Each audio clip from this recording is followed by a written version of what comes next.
Hello friends, welcome to FDS pharmacy. तो आज हम बना रहे हैं एक वन शॉट वीडियो। सब्जेक्ट है सोशल फार्मेसी का। ठीक है, जैसे आप देख सकते हैं कि हमने पिछली भी फार्माकोनोसी की बनाई थी, जिसमें से क्या है कि जो फर्स्ट जो अभी 2 तारीख को कल पेपर हुआ है, कल जो एग्ज़ाम हुआ है ना, उसमें कम से कम 90 to 95% क्वेश्चंस वही आए हैं जो मैंने उस सीरीज़ में बताए थे या वन शॉट वीडियो में बताए थे जो फार्माकोनोसी के में।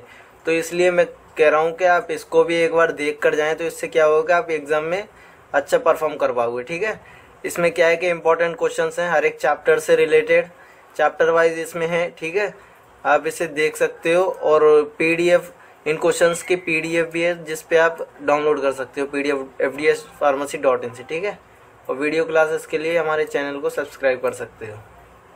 चलिए तो आगे बढ़ते हैं। Hello friends, welcome to FDS pharmacy. तो आज हम डिस्कस करने वाले हैं जो 5 क्वेश्चन 15 डेज सीरीज़ में। सब्जेक्ट है सोशल फार्मेसी और सोशल फार्मेसी का डे 1 है आज, और चैप्टर देखेंगे इंट्रोडक्शन टू सोशल फार्मेसी। ठीक है, अगर आपको पीडीएफ डाउनलोड करनी है तो fdspharmacy.in से डाउनलोड कर सकते हो ये क्वेश्चंस की, और आगे और देखना चाहते हो तो fdspharmacy.in एफडीएस फार्मेसी यूट्यूब में देख सकते हो। ठीक है, तो पहला क्वेश्चन है discuss social pharmacy in detail with scope. यानी पहला क्वेश्चन क्या है, discuss social pharmacy in detail with scope. ठीक है, क्वेश्चन 1 है इसमें। तो क्या है, तो the discipline that deal with the medicinal role by considering social, scientific and humanify prescription, it include health, physiology and all the social factor influencing that use of medicine. Example medicine related brief और regulation, medicine information. ये सब क्या है, ये social pharmacy में है। ठीक है, सोशल फार्मेसी मतलब क्या है, जो डिसिप्लिन जो डील करता है मेडिकल रोल से by concerning socially, scientifically, humanistic. ठीक है, जो फिजियोलॉजी हेल्थ के बारे में, जो मेडिसिन रिलेटेड बिलीफ, वो जो मेडिसिन की सारी डिटेल रखता है, उसको हम सोशल फार्मेसी में रखते हैं। ठीक है, तो स्कोप क्या है सोशल फार्मेसी का, तो the information present in social pharmacy very important to link the clinical and fundamental knowledge to the pharmacy. यानी जो भी इंफॉर्मेशन है सोशल फार्मेसी, वो एक क्लिनिकल और जो फार्मासिस्ट होते हैं उनको ज़रूरी है। ठीक है, और a proficient pharmacist certified to incorporate his her knowledge and social communication skills for improving patient behaviour, treatment outcome and disease management. यानी एक फार्मासिस्ट का बिहेवियर और उसकी नॉलेज ही किसी भी पेशेंट का जो है ट्रीट कर सकती है। ठीक है, उसकी डिसीज़ को मैनेज कर सकती है। ठीक है, ये तो हो गया फर्स्ट क्वेश्चन। क्वेश्चन क्या है, discuss social pharmacy in detail with scope. ठीक है, अब क्या है, enlist the role of pharmacist. यानी क्वेश्चन क्या है, enlist the role of pharmacist in public health में रोल क्या है फार्मासिस्ट का। तो इसमें देखिए, they provide population based care. यानी वो क्या करते हैं, पॉपुलेशन बेस्ड प्रोवाइड करते हैं। ठीक है, they conduct disease prevention control program in their institute and communities. यानी वो क्या करते हैं, जो प्रिवेंशन या कंट्रोल प्रोग्राम होते हैं वो भी चलाते हैं। ठीक है, they develop health education policy and programs. ठीक है, they contribute in health promotion and education. ठीक है, they participate in formulation of drug policy. ठीक है, अगर ये क्वेश्चन आता है तो आप ये 5 पॉइंट लिख सकते हो। ठीक है, पहला क्या कि वो पॉपुलेशन और डिसीज़ प्रिवेंशन में, और हेल्थ एजुकेशन पॉलिसीज़ में, और प्रमोशन एजुकेशन यानी हेल्थ प्रमोशन और एजुकेशन में। ठीक है, participate in formulation of drug policies में। ठीक है, अब थर्ड क्वेश्चन क्या है कि write down the various determinants of health and discuss the dimension of. यानी डिटर्मिनेंट्स और डायमेंशन ऑफ हेल्थ, ये इससे भी बोलूँ तो 2 क्वेश्चन बन सकते हैं कि वो एक क्वेश्चन पूछ सकता है कि डिटर्मिनेंट्स ऑफ हेल्थ बताइए, और दूसरे में पूछ सकता है discuss the determinants of health. तो पहले हम बात करते हैं डिटर्मिनेंट्स ऑफ हेल्थ और डायमेंशंस ऑफ हेल्थ। ठीक है, तो the factor influence of health और known as the determining of health and social service contribute to health while the maintaining health determinants. ठीक है, यानी कोई भी चीज़ जो हेल्थ को जो है प्रॉब्लम दे रही है, वो कौन से फैक्टर्स हैं जो हेल्थ को अच्छा नहीं होने दे रहे हैं, तो उन्हें हम बोलेंगे डिटर्मिनेंट्स ऑफ हेल्थ। जो इनडायरेक्टली जो हेल्थ को जो हमारे हेल्थ को इन्फ्लुएंसिंग करती है। ठीक है, जैसे एग्जांपल ले सकते हैं इनकम एंड सोशल स्टेटस। अगर इनकम कम होगी और सोशल स्टेटस नहीं होगा तो हम हेल्थी नहीं रह पाएंगे, क्योंकि हमें सेफ हाउस नहीं मिलेगा, वो खाने के लिए पैसे नहीं होंगे ऐसे। ठीक है, तो ये क्या है, determined by the high income, ठीक है। तो आप ये लिख सकते हो जैसे एग्जांपल में एजुकेशन, एम्प्लॉय, हाउसिंग, एनवायरनमेंट और not directly influenced by the health, social care. The world health organization है identified some determinants of health, जैसे इनकम एंड सोशल स्टेटस है, ठीक है, एम्प्लॉयमेंट है, एजुकेशन है, सोशल एनवायरनमेंट है, ठीक है। अब इसमें हमें लिखना क्या गया है कि has the income and social heritage increase the health of an individual, improve line living condition, improve the living condition like safe house ability. अगर हमारे पास इनकम बढ़िया होगी, सोशल स्टेटस बढ़िया होगा तो हम बढ़िया घर में रहेंगे, बढ़िया खाए पिएंगे, ठीक है। अब अगर एम्प्लॉयमेंट की क्यों, अगर अनएम्प्लॉयड पर्सन है तो वो क्या है कि वो उसके पास कोई चीज़ लेने की, वो स्ट्रेस कंडीशन में होता है और work under the stress condition, मतलब अंडर एम्प्लॉय होते हैं।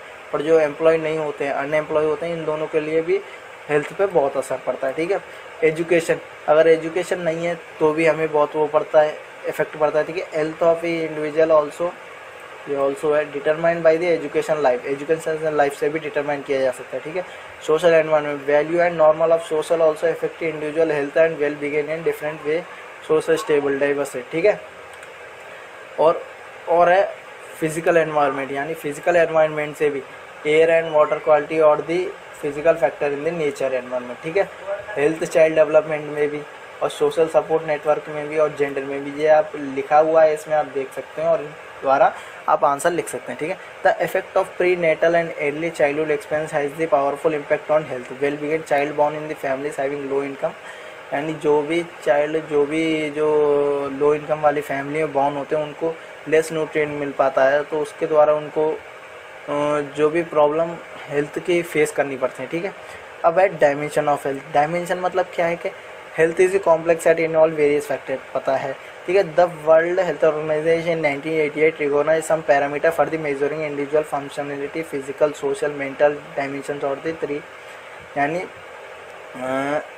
जो हेल्थ है इसको हम 3 पार्ट से डिवाइड कर सकते हैं, जैसे फिजिकल होती है, सोशल होती है, मेंटल होती है, और 3 अलग हैं, इमोशनल होती है, स्पिरिचुअल होती है और एनवायरमेंटल डायमेंशन होती है, ठीक है। तो पहले हम बात करेंगे फिजिकल हेल्थ की। अगर डायमेंशन ऑफ हेल्थ पूछा जाए तो आप ये लिख सकते हो आसानी से, ठीक है। उसके बाद physical health is defined as state in perfect functioning of the body, biological term health can be defined as state in which body cells organs और द फंक्शन प्रॉपरली, इसे हम फिजिकल हेल्थ बोल सकते हैं, ठीक है। जैसे क्लीन स्किन हो, ब्राइट आइज हो, प्रॉपर ब्रीथिंग, ये सब चीज़, ठीक है। और mental health, mental is defined as the state of balancing between the individual and surrounding world including the environment, ठीक है। तो this character of an individual who mentally fit, तो the individual should not have internal conflict, ये मतलब ये mental में आते हैं जो मेंटली अनस्टेबल होते हैं, ठीक है। अब बात करते हैं सोशल हेल्थ की। Social is defined as quality and quantity of individual interpersonality and the extent of involvement with the community. Social health indicate harmonious integration in individual between the individual and other members. Development good skills, improve an individual relation with each other, help in the people friends in the career also independently, ठीक है। और ये spiritual health, ठीक है, it is defined as personal matter involving value, belief, provide and purpose individual life, ठीक है। अब है इमोशनल, तो mental and emotional dimension were seen in same thing but और the more reach become available a definitive different in emergency mental health care as seen in knowing cognition, ठीक है, while emotional health refers to feeling, ठीक है। अब हम 4th question की बात करेंगे। तो 4th क्वेश्चन है कि right about various indicators of the health, ठीक है। तो हेल्थ इंडिकेटर क्या होते हैं ये आपको पहले लिखना है, ठीक है। तो एक characteristics of a individual population और environment which may be either directly और indirectly and used for the describe any health future of an individual और population is termed as health indicator. Health indicator का मतलब easily ये है कि अगर हम पॉपुलेशन और इंडिविजुअल और एनवायरनमेंट को मेजर करें तो कैसे कर सकते हैं, वो है हेल्थ इंडिकेटर के द्वारा, ठीक है। तो status of the health can be measure using the following indicator, ठीक है। पहला है मोर्टेलिटी इंडिकेटर, तो इसमें क्या क्या होता है, क्रूड डेथ रेट, तो it is the number of death पर 100 पॉपुलेशन, यानी क्रूड डेथ रेट क्या बोलते हैं, जो 100 पॉपुलेशन पर ईयर मेजर करे जाते हैं उसे बोलते हैं, ठीक है। लाइफ एक्सपेक्टेंसी, ठीक है, it is average number of year new born value, life expectancy उसे बोलते हैं जो एवरेज बेबी न्यू बॉर्न होते हैं एवरी ईयर, उसे हम बोलते हैं, ठीक है।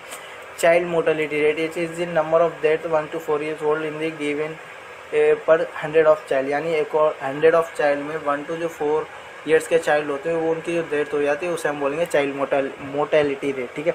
Under 5 propagation of the rate, ठीक है, it is propagation of total death of the child below 5 years, यानी जो भी बिलो 5 ईयर्स की बच्चों की डेथ हो जाती है वो किस में रहते हैं, अंडर 5 प्रोपोगेशन, ठीक है।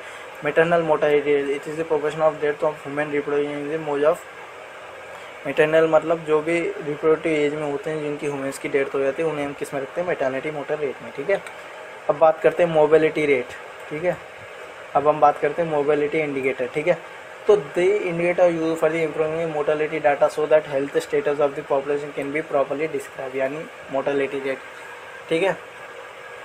अब born with nutrition and status indicator, ठीक है। Health and the weight of the child at school entry at the lower berth rate, ठीक है। अब health care and delivery indicator, doctor population ratio, hospital bed ratio covered by the health centre, ठीक है। अब indicator of social mental health, ठीक है। There are the rate of suicide, alcohol, drug abuse, जो किस में आते हैं वो इसी में आते हैं, indicator of social and mental health में, ठीक है। ये तो हो गई 4th क्वेश्चन, ठीक है। इसमें इंडिकेटर के बारे में पूछेंगे तो पहले इंडिकेटर के बारे में लिखना है, फिर उनके टाइप्स लिख देने, मोर्टेलिटी है, मोबिलिटी है, उनमें कौन कौन से वो लिख देंगे, ठीक है। अब हम बात करते हैं right the note on national health policy आ सकता है, मिलेनियम डेवलपमेंट गोल्स आ सकते हैं, सस्टेनेबल डेवलपमेंट गोल्स आ सकते हैं, FIP आ सकते हैं, इंटरनेशनल फार्मास्यूटिकल फेडरेशन डेवलपमेंट के बारे में, ठीक है। तो आपको एक एक करके लिखना है, ये जरूरी नहीं है कि ये एक क्वेश्चन ही आएगा, इसमें ऐसा है कि नेशनल हेल्थ पॉलिसी में भी पूछ सकता है, मिलेनियम डेवलपमेंट गोल्स में भी पूछ सकता है, सस्टेनेबल डेवलपमेंट गोल्स में भी पूछ सकता है, FI में भी पूछ सकता है, ठीक है। इससे क्या है कि अगर आप ये क्वेश्चन देख के जाते हो तो इससे क्या होगा, कोई भी क्वेश्चन आए हो चैप्टर 1 से तो आप इजीली सॉल्व कर सकते हो, ठीक है। पहले हम लिखेंगे नेशनल हेल्थ पॉलिसी, तो ये national strategy for controlling optimizing social use of, जी सेम पैटर्न आपको लिखना है। और इसके बाद पहली पॉलिसी लिखनी है नेशनल हेल्थ पॉलिसी 1983 में आई थी। The minister of health family welfare of government India involve national health policy, ठीक है। कब आई थी, 1983 में। India got the first national policy after 36 years of independence के बाद हमारे इंडिया में पहली बार नेशनल पॉलिसी आई थी, वो आई थी 1983 में, ठीक है। उसके बाद आई थी 2002 में, ठीक है। Government of India introduced rival health policy national 2000 carry out the better health care and incompleted goals, ठीक है। According to this reverse policy government and health professional forced to provide good health society, ठीक है। The NHP और ये सब आपको लिखना है, ठीक है। आप नेशनल हेल्थ पॉलिसी 2017 के बारे में भी लिखना है। जैसे अगर पूछ लिया जाए कि खाली नेशनल हेल्थ पॉलिसी के बारे में लिखो तो आप पहले नेशनल हेल्थ पॉलिसी के बारे में लिखोगे, जैसे क्या होती है, ठीक है। उसके बाद कौन कौन सी हैं, ठीक, कब कब आई थी, ठीक है। उसके बाद लिखेंगे तो आपको मतलब 5 नंबर कहीं पे नहीं गए, ठीक है। ऑन द 15 मार्च जैसे 2017 में आई थी, वो कब आई थी, 15 मार्च को, ठीक है। Ministry of health and family welfare ने करी थी, ठीक है। इसकी पॉलिसी का फोकस क्या था, सिकनेस एंड वेलनेस, ठीक है। और सेवल प्रायोरिटी थे, ठीक है। इनके स्वच्छ भारत अभियान, balance and healthy diet, regular exercise, addressing tobacco and वो यात्री सुरक्षा, निब्यानारी और रेडियो स्ट्रेस और radios indoor outdoor air pollution, ठीक है। इनके बारे में आप लिख सकते हैं, ठीक है। अब हम बात करते हैं मिलेनियम डेवलपमेंट गोल्स। तो मिलेनियम डेवलपमेंट जो गोल है तो ये 8 गोल्स हैं इसमें। ये कब 2015 में अचीव किया थे। The responsible for the world maintaining development challenge and sign under the united national millennium declaration in September 2000 में ये साइन हुआ था। और इसमें ये 8 गोल्स आए थे 2015 में। ये 8 गोल्स हैं ये रहे, to achieve universal primary education, to promote gender equality, to reduce child mortality, to extreme poverty at hunger, to improve health moderate, to combat HIV, malaria और एड्स एंड अदर डिसीज, ठीक है। Ensure environment sustainable, to develop a global partnership of development, ठीक है। अब हम बात करेंगे sustainable. अगर आपको मिलेनियम डेवलपमेंट गोल्स के बारे में पूछे तो आप इतना लिख सकते हो, ठीक है। आपको इतना लिखने से ही नंबर मिल जाएंगे क्योंकि ये मेन पॉइंट्स हैं, ठीक है। अब हम बात करते हैं सस्टेनेबल डेवलपमेंट गोल्स। तो ये united national sustainable development goals also known as the global goal भी बोलते हैं इन्हें, ठीक है। और were adopted by the united nation in 2015 में यूनाइटेड नेशन ने अडॉप्ट किया था, ठीक है। Action to end purity, protect the planet, ensure the 2030 और पीपल एंजॉय पीस, यानी 2030 में जो भी लोग हों वो पीस एंजॉय करें, ठीक है।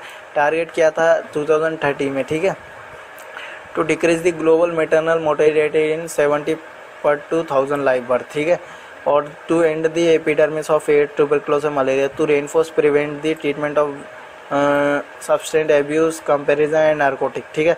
To confirm the universal access to sexual and reproductive health care system, ठीक है। और इसके बाद है FIP। FIP का मतलब ये नहीं है कि आप FIP से ही फुल फॉर्म हुए, इसका है international pharmaceutical federation development goal, ठीक है। तो ये गोल है, ये मेजर ग्लोबल है, ठीक है।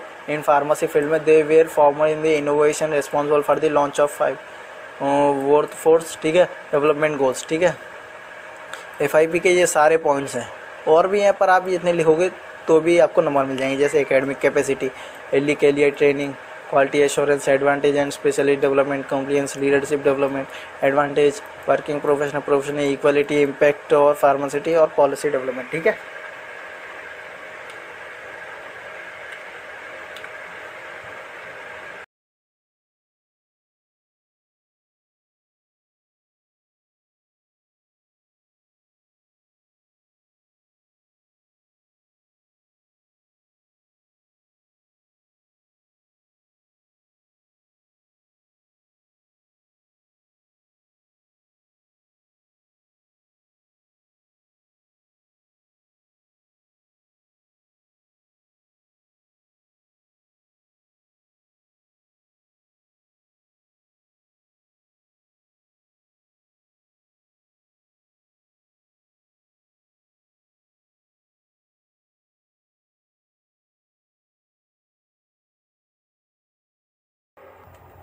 Hello friends, welcome to FDS pharmacy. तो आज हम डिस्कस करने वाले हैं सोशल फार्मेसी का चैप्टर नंबर 2 और इम्पोर्टेंट क्वेश्चन इनके।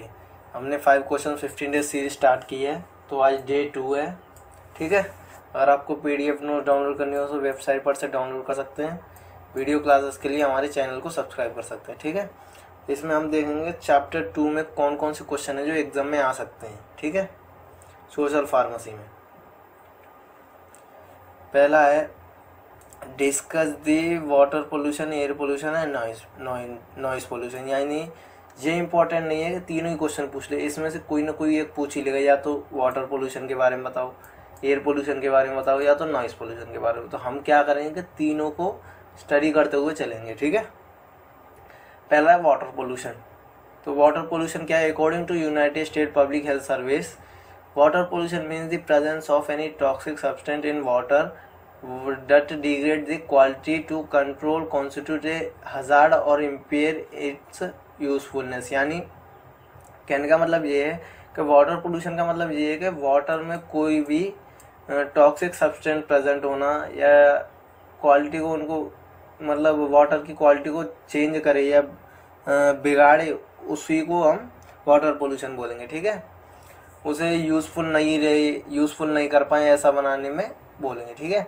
और ये वाटर पोल्यूशन कैसे कॉज होता है? डोमेस्टिक सोर्स से, यानी जो घर में जो पानी वगैरह जो हम गंदी चीज़ वेस्ट मटेरियल जो पानी में डाल देते हैं उसकी वजह से, या इंडस्ट्री सोर्स में से, या मिनी ड्रेनिंग वाटर में से, ठीक है, ड्रेनेज वाटर में से, या रूरल या एग्रीकल्चर फैक्ट्री में से, ठीक है।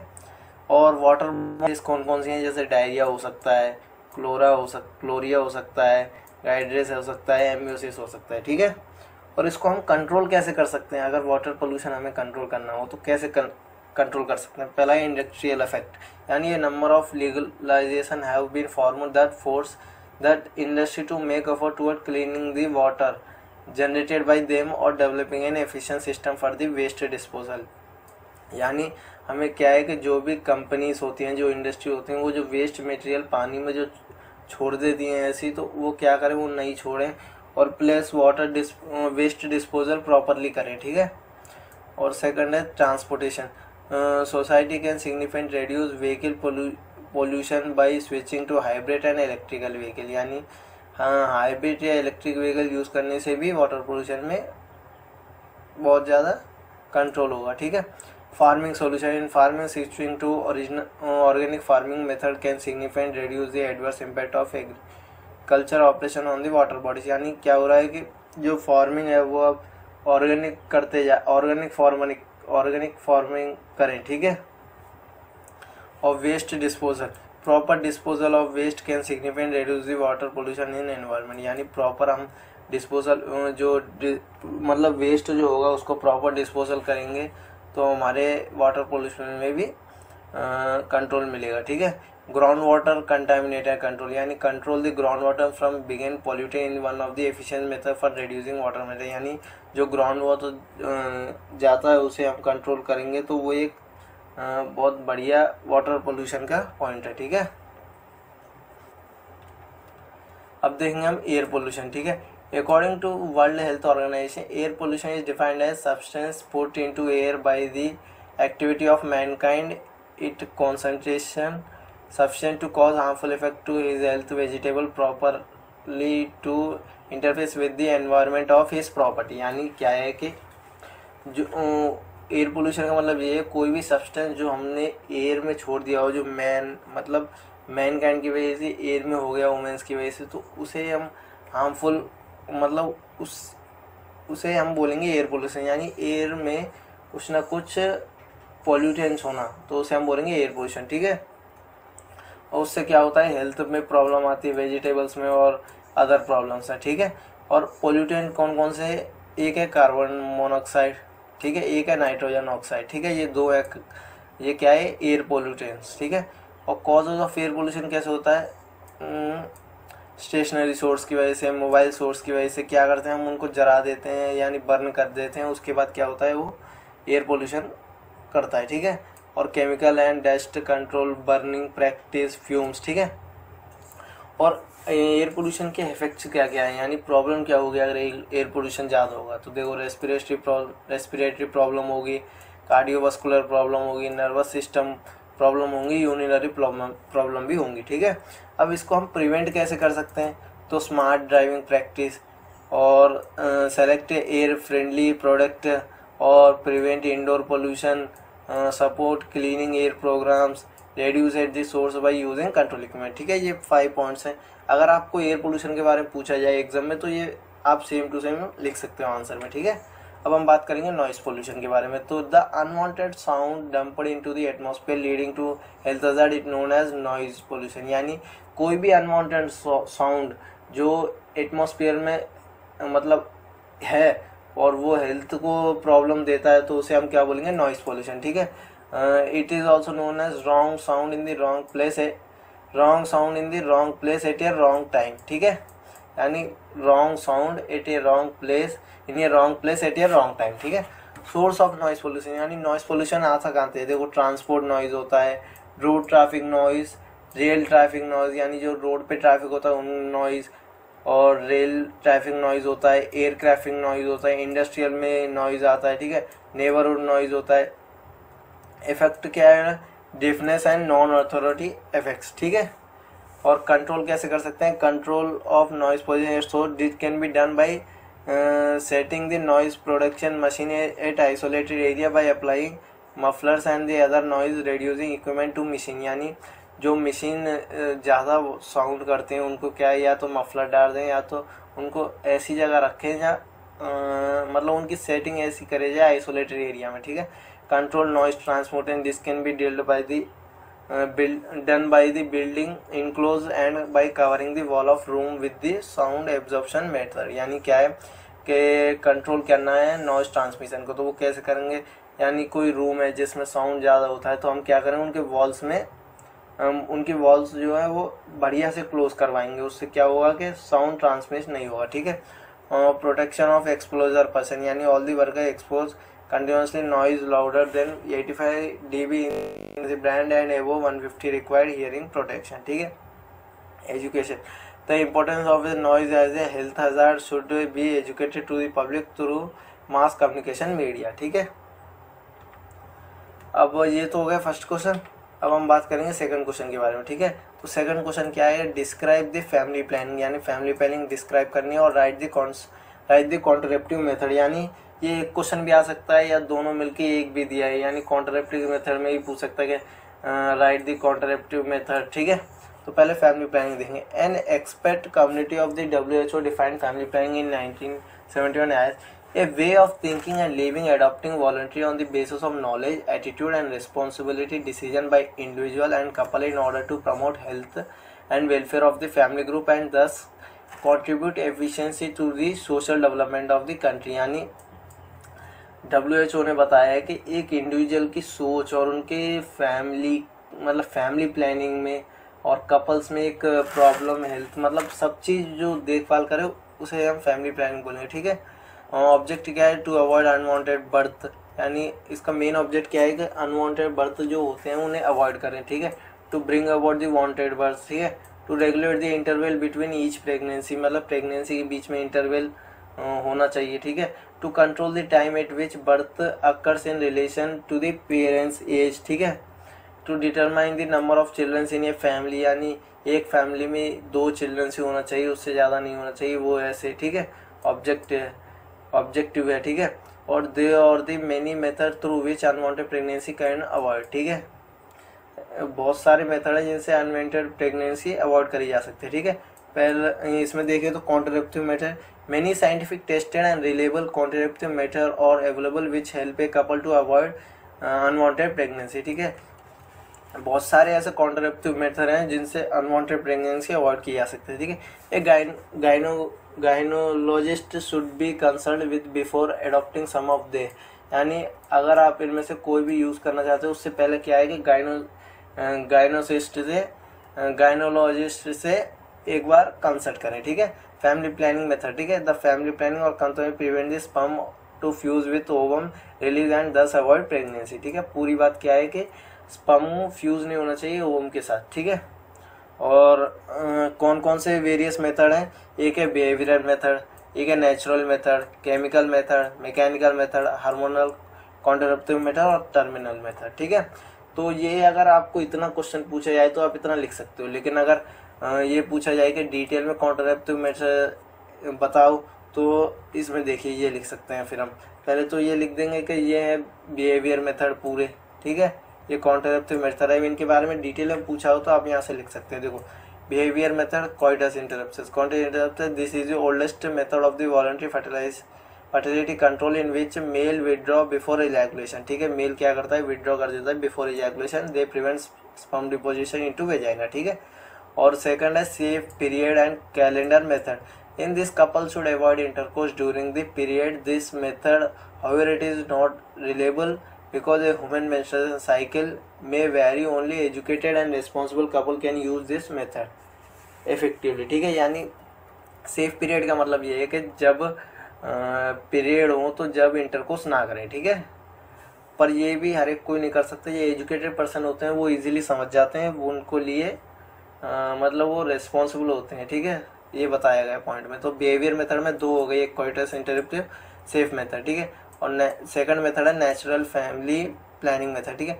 It is a form of birth control that does not involve pill और डिवाइस, यानी इसमें कोई पिल्स या डिवाइस नहीं इन्वॉल्व होते, ठीक है। Has a result it does not have side effect, इसके कोई साइड इफेक्ट भी नहीं है। This method you track your fertility, इससे क्या है कि फर्टिलिटी ट्रैक हो जाती है, ठीक है। Which is when you are most likely to get pregnant, ठीक है। The ovary release an egg at but at the same time each month that called ovulation, ठीक है।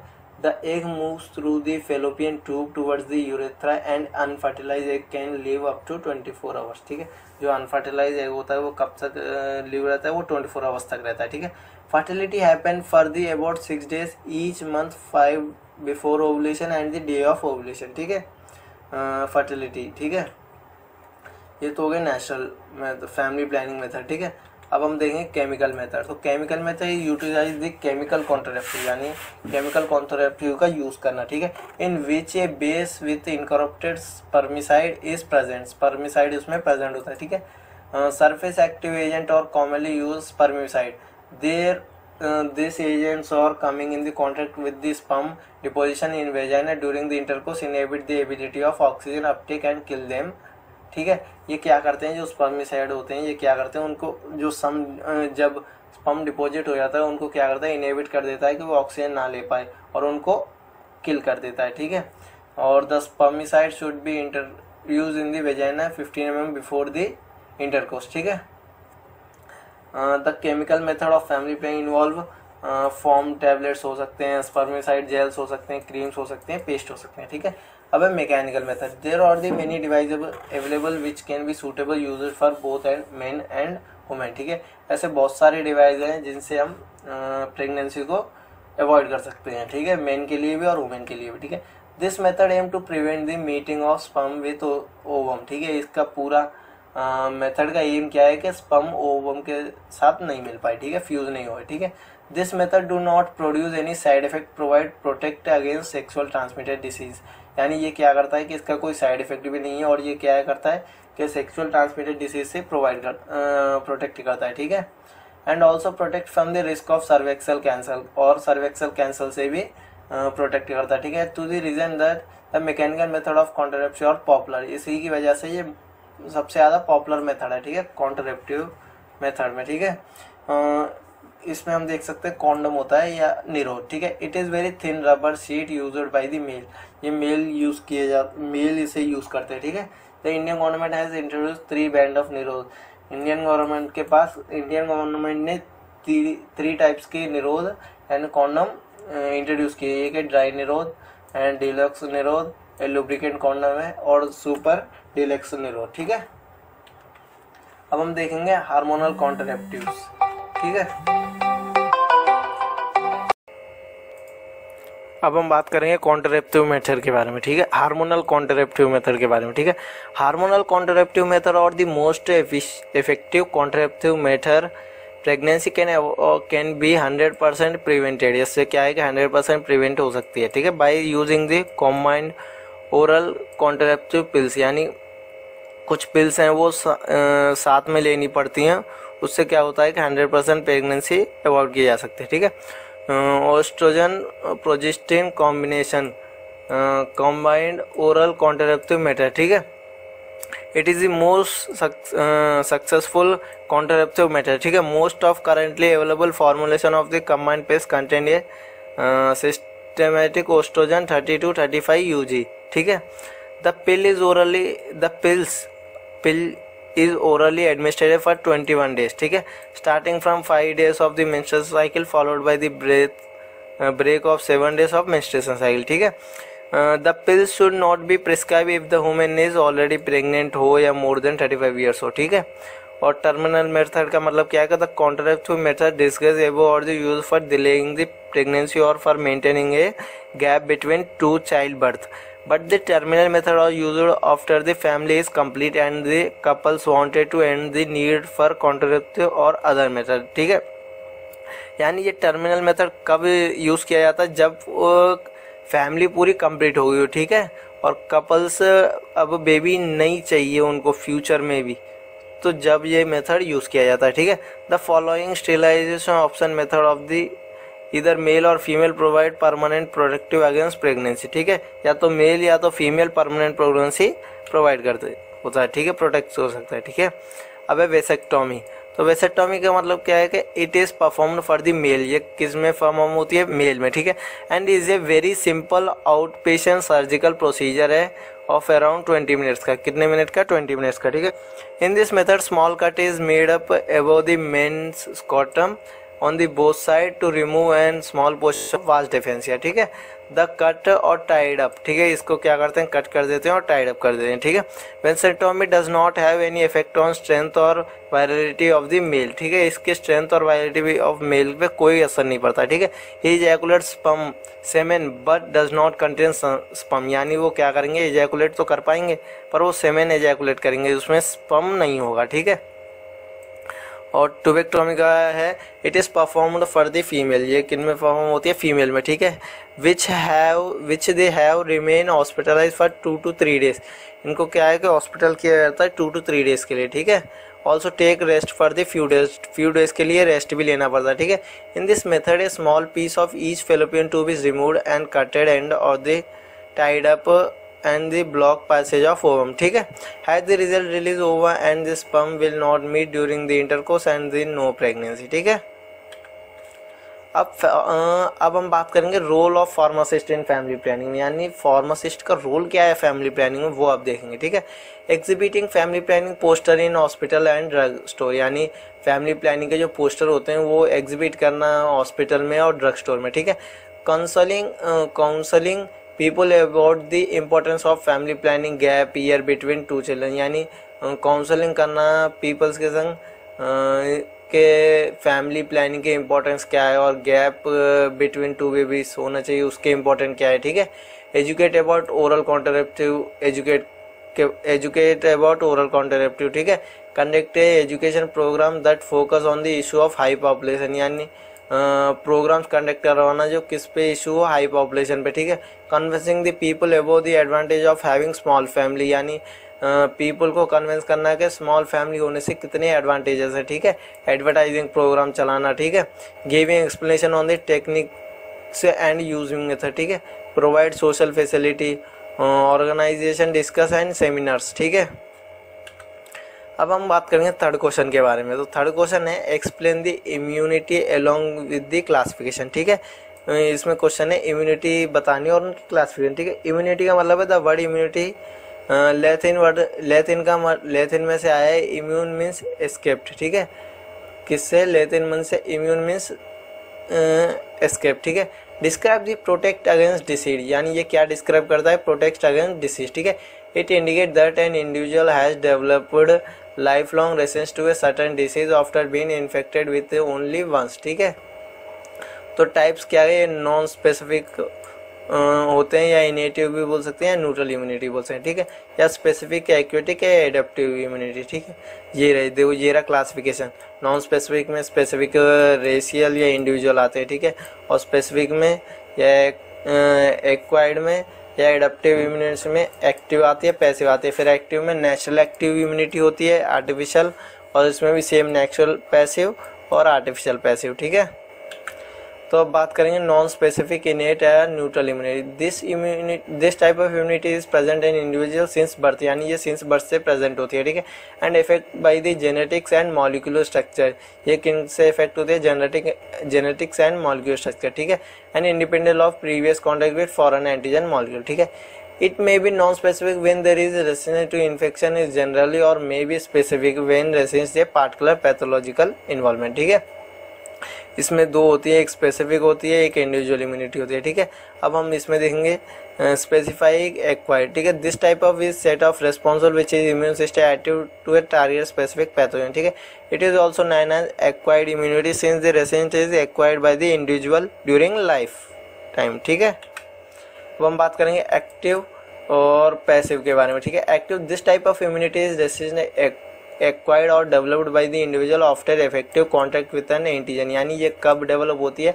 जब कोई भी एंटीजन से, यानी कोई भी एंटीजन बॉडी के कांटेक्ट में आए हो जब, ठीक है। और इसमें भी दो होते हैं, नेचुरल और आर्टिफिशियल, ठीक है। और इससे passive, this type of immunity in A individual bye performed antibiotics, यानी ये क्या है कि पहले से इंट्रोड्यूस किया जाता है उसमें, तो एंटीबायोटिक की तरह काम कर सके, ठीक है। इसमें भी सेम है, नेचुरल एंड आर्टिफिशियल, ठीक है। ये हो गया थर्ड क्वेश्चन, ठीक है। अब देखेंगे फोर्थ क्वेश्चन। तो फोर्थ क्वेश्चन क्या कह रहा है कि right A detail note on mother है एंड चाइल्ड हेल्थ, यानी मदर एंड चाइल्ड हेल्थ पे लिखना है, ठीक है। मदर एंड चाइल्ड हेल्थ का मतलब WHO defined maternal health has the health of women during pregnancy, child birth और पोस्टनेटल पीरियड, ठीक है। यानी जब वुमेन्स प्रेग्नेंट हो या चाइल्ड बर्थ हो या पोस्टनेटल पीरियड हो, उसमें जो भी हेल्थ की केयर को, मतलब जो भी हेल्थ की केयर की जाएगी वो इसमें आती है, ठीक है। Maternal health comprise of the absence of maternal mobility. Maternal mobility refers to the health situation that complete pregnancy and child birth और put a bad influence on a women's health, ठीक है। The word paediatrics has been derived from the Greek word pedi means child, लाइड्रिस means treatment, ICS means branch of science, ठीक है। Child treatment branch of science, ठीक है। Paediatrics is the branch of medicine science that deal with the child development and care, यानी ये कौन सी branch है? ये चाइल्ड डेवलपमेंट और केयर में डील करती है, ठीक है। With the disease of the childhood and the treatment, जो चाइल्डहुड की डिसीज होती है और उनके ट्रीटमेंट के बारे में स्टडी करी जाती है, ठीक है। Paediatrics also refers to complete and continuous care of the child in wellness as well as illness, यानी कंप्लीट चाइल्ड केयर किसमें? पेडियाट्रिक्स में होती है, ठीक है। यानी इसमें स्टडी की जाती है, ठीक है। Ibrahim Jacob 1830 is the father of the paediatrics, 1830 से 1991 में इब्राहिम जैकब, ठीक है। Maternal and child health program में होते हैं, ठीक है। According to WHO 1976 maternal and child health MCH service is defined as promotion, preventing, therapeutic or rehabilitation facility or care for the mother and child. Thus maternal and child health service is an important and essential service related to mother and child over the development. ठीक है, अब हम बात करेंगे object of maternal and child health program. Object क्या है, ठीक है, ऑब्जेक्टिव क्या है, ऑब्जेक्टिव्स क्या है, ठीक है. The unlimited objective is to provide life long health, ठीक है, लाइफ लॉन्ग हेल्थ बढ़िया हो, ठीक है. टू रिड्यूस मैटरनल, पेरीनेटल या इन्फेंट एंड चाइल्ड मोर्टेलिटी या मोबिलिटी, ठीक है. टू प्रमोट रिप्रोडक्टिव हेल्थ, ठीक है, to promote physical psychological development of the child and adolescence with the family, ठीक है. To reduce child death and infant mortality rate, ठीक है. To provide complete protection of the child, ठीक है. अब हम बात करेंगे फिफ्थ क्वेश्चन के बारे में. तो explain the initiation of breast feeding in detail, ठीक है. Breast feeding is when you feed your baby breast milk usually direct from your breast, ठीक है, इसे हम ब्रेस्ट फीडिंग बोलते हैं, ठीक है.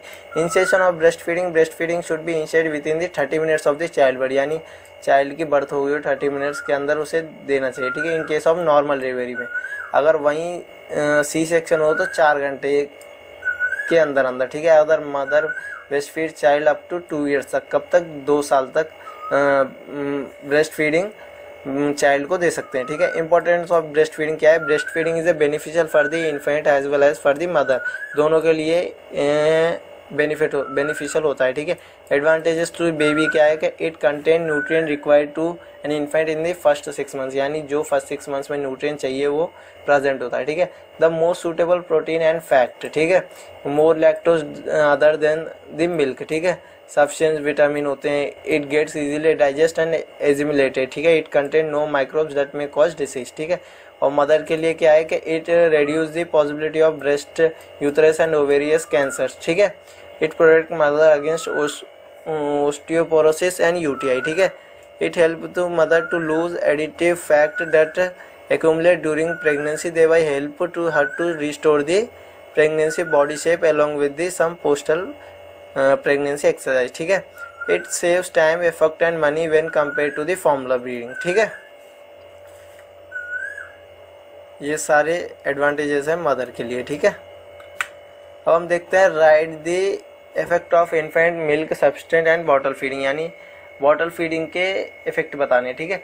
बॉटल फीडिंग क्या है पहले ये देख लीजिए. Bottle feeding is alternative method for breast feeding which is used by the mother who can not breast feed or want to give formula milk along with the breast milk, ठीक है. Some time breast milk is also given through bottle, ठीक है. Procedure क्या है कि first procedure तो आप सबको पता ही है, आप इसमें लिख भी सकते हो, ठीक है. एडवांटेजेस क्या है कि formula milk is given less frequent has it is difficult to digest, यानी इसे लेस देना पड़ता है, ठीक है, क्योंकि ये डाइजेशन में डिफ़िकल्टी शो करता है, ठीक है. Exact quantity of milk consumed by the baby can be measured, यानी इससे बेबी कितना मिल्क कंज्यूम कर रहा है वो मेजर किया जा सकता है, ठीक है. Bottle feeding can be done by the any family member, यानी वो किसी भी फैमिली मेम्बर के द्वारा की जा सकती है, ठीक है. Presence of mother is not necessary when the baby is feeding with bottle, ठीक है. इफेक्ट देखेंगे. इफेक्ट क्या है कि एंटीबायोटिक होते हैं, लैक ऑफ एंटीबॉडीज होते हैं, ठीक है. Less bonding with in mother and child, ठीक है. क्लीनिंग इशू होते हैं, एक्सपेंसिव मेथड होते हैं, difficult to digest and less nutritive, ठीक है. और इनसे अगर हम फॉर्मूला फीडिंग देते हैं तो बेबी कौन किस किस रिस्क में होता है. Illness and hospitalisation, diarrhoea, ear infection, lung infection and other infections, ठीक है. अब देखिए 7th क्वेश्चन है what is the demography cycle explain in detail, ठीक है. Demography the study of human population, their composition, distribution and size and cause and consequence of any changes in their characteristic is termed as demography, ठीक है. अब तो समझ गया, यानी population की स्टडी करना या कॉम्पोजिशन या डिस्ट्रीब्यूशन या साइज, जो भी कैरेक्टरिस्टिक फ्यूचर है वो किस में चेक किया जाता है, डेमोग्राफी में, ठीक है. It can also be defined as static study of the population, static study of the population which involve studying the structure, size, distribution of the population, ठीक है. Demography is the branch of economics और sociology, ठीक है. और demography is scientific study of human population, scientific study है, ठीक है. Demography क्या क्या इंक्लूड करती है, popular distribution, space, change in population size, population composition, ठीक है. 4 डेमोग्राफी प्रोसेस होते हैं, एक है fertility, mortality, marriage, social mobility, ठीक है. अब हम डेमोग्राफी साइकिल देखेंगे. तो the demography cycle is follow throughout the world, ये throughout the world follow की जाती है. The state of demography cycle undergo variation in different countries, यानी अलग अलग तरीके से की जाती है, ठीक है। On the basis the population growth and industrialisation, ठीक है, किसके बेसिस पे? पॉपुलेशन ग्रोथ एंड इंडस्ट्रियलाइजेशन पे, ठीक है।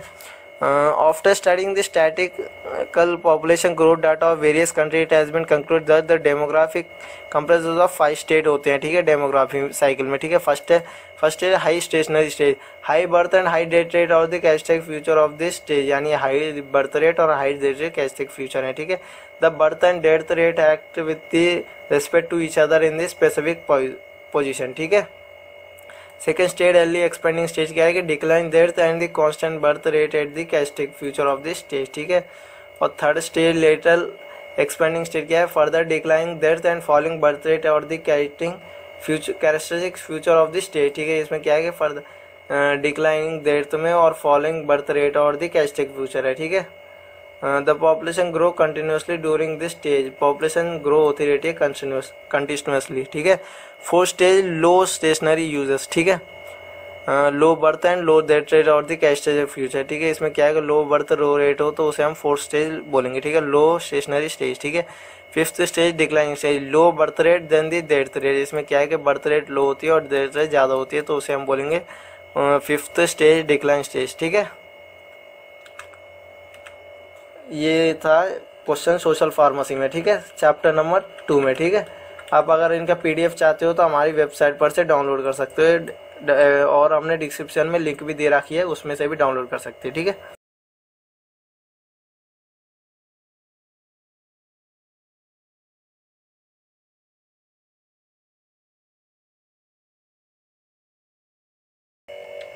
Hello friends, welcome to FDS pharmacy. जो हमने 5 क्वेश्चन 15 डेज स्टार्ट की है सीरीज, उसका डे 3 आज, और आज हम देखेंगे सोशल फार्मेसी में chapter number 3 nutrition and health, ठीक है। अगर आप इन क्वेश्चंस की आप पीडीएफ डाउनलोड करना चाहते हो तो हमारी वेबसाइट पर से डाउनलोड कर सकते हो, नहीं तो हमने डिस्क्रिप्शन में लिंक प्रोवाइड किया है, वहाँ से भी डाउनलोड कर सकते हो, ठीक है। तो अब हम देखते हैं। तो पहला क्वेश्चन है चैप्टर 3 का जो सबसे ज़्यादा इंपॉर्टेंट है, वो है एक्सप्लेन दी न्यूट्रिशन, यानी न्यूट्रिशन का मतलब क्या है वो बताइए, ठीक है।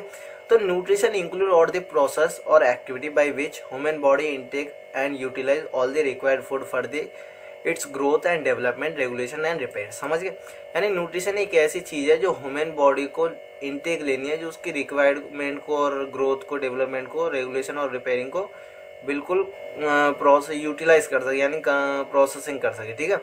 और nutrition is a branch of life science which deals with the process of receiving and utilizing all the substance required for the growth and development and as well as keeping the body health. यानी nutrition एक ऐसा branch है जिस life science का, जिसमें क्या होता है कि वो लेता है, यानी वो प्रोसेस है रिसीविंग का और यूटिलाइजिंग का सब्सटेंस जो ग्रोथ और डेवलपमेंट के लिए जरूरी है, ठीक है।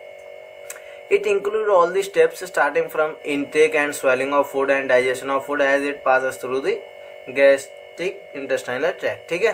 ये आप अगर न्यूट्रिशन के बारे में आएगा तो आप इतना क्वेश्चन लिख सकते हो, ठीक है, इतना आंसर लिख दोगे तो हो जाएगा। अब हम बात करें सेकंड क्वेश्चन की, तो ये क्वेश्चन बहुत ही ज़्यादा इंपॉर्टेंट है, ठीक है, ये बहुत ही ज़्यादा इंपॉर्टेंट क्वेश्चन है। तो सेकंड क्वेश्चन क्या है? Write down the note on macronutrient या माइक्रोन्यूट्रिएंट, ठीक है। यानी ये न्यूट्रिशन के क्लासिफिकेशन है, एक माइक्रोन्यूट्रिएंट है, एक माइक्रोन्यूट्रिएंट है, ठीक है, एक मैक्रो एक माइक्रो है, ठीक है। अब इन दोनों में से एक क्वेश्चन खाली एक के बारे में पूछ सकता है, या तो माइक्रोन्यूट्रिएंट के बारे में बताइए या माइक्रोन्यूट्रिएंट के बारे में बताइए, ठीक है, या दोनों के बीच में डिफरेंस बताइए, ये भी हो सकता है, ठीक है। तो हम बात करते हैं मैक्रोन्यूट्रिएंट एंड माइक्रोन्यूट्रिएंट, ठीक है। The supply of the material in the form of food required for supporting life cells and organism nutrient, ठीक है, और नरिशमेंट बोल सकते हैं, ठीक है। A healthy diet prevent or improve number of common health problem, यानी हेल्थी डाइट होगी तो वो एक कॉमन हेल्थ प्रॉब्लम को इम्प्रूव करेगी, ठीक है। The following 7 major classes of nutrition are essential, ठीक है। जो न्यूट्रिशन के 7 मेजर क्लासेस हैं वो ज़्यादा जरूरी है, वो है ये carbohydrates, vitamin, minerals, water, protein, fat and fibre, ठीक है। क्या क्या है? Carbohydrate, protein, vitamin, minerals, water, protein, fat, fibres, ठीक है।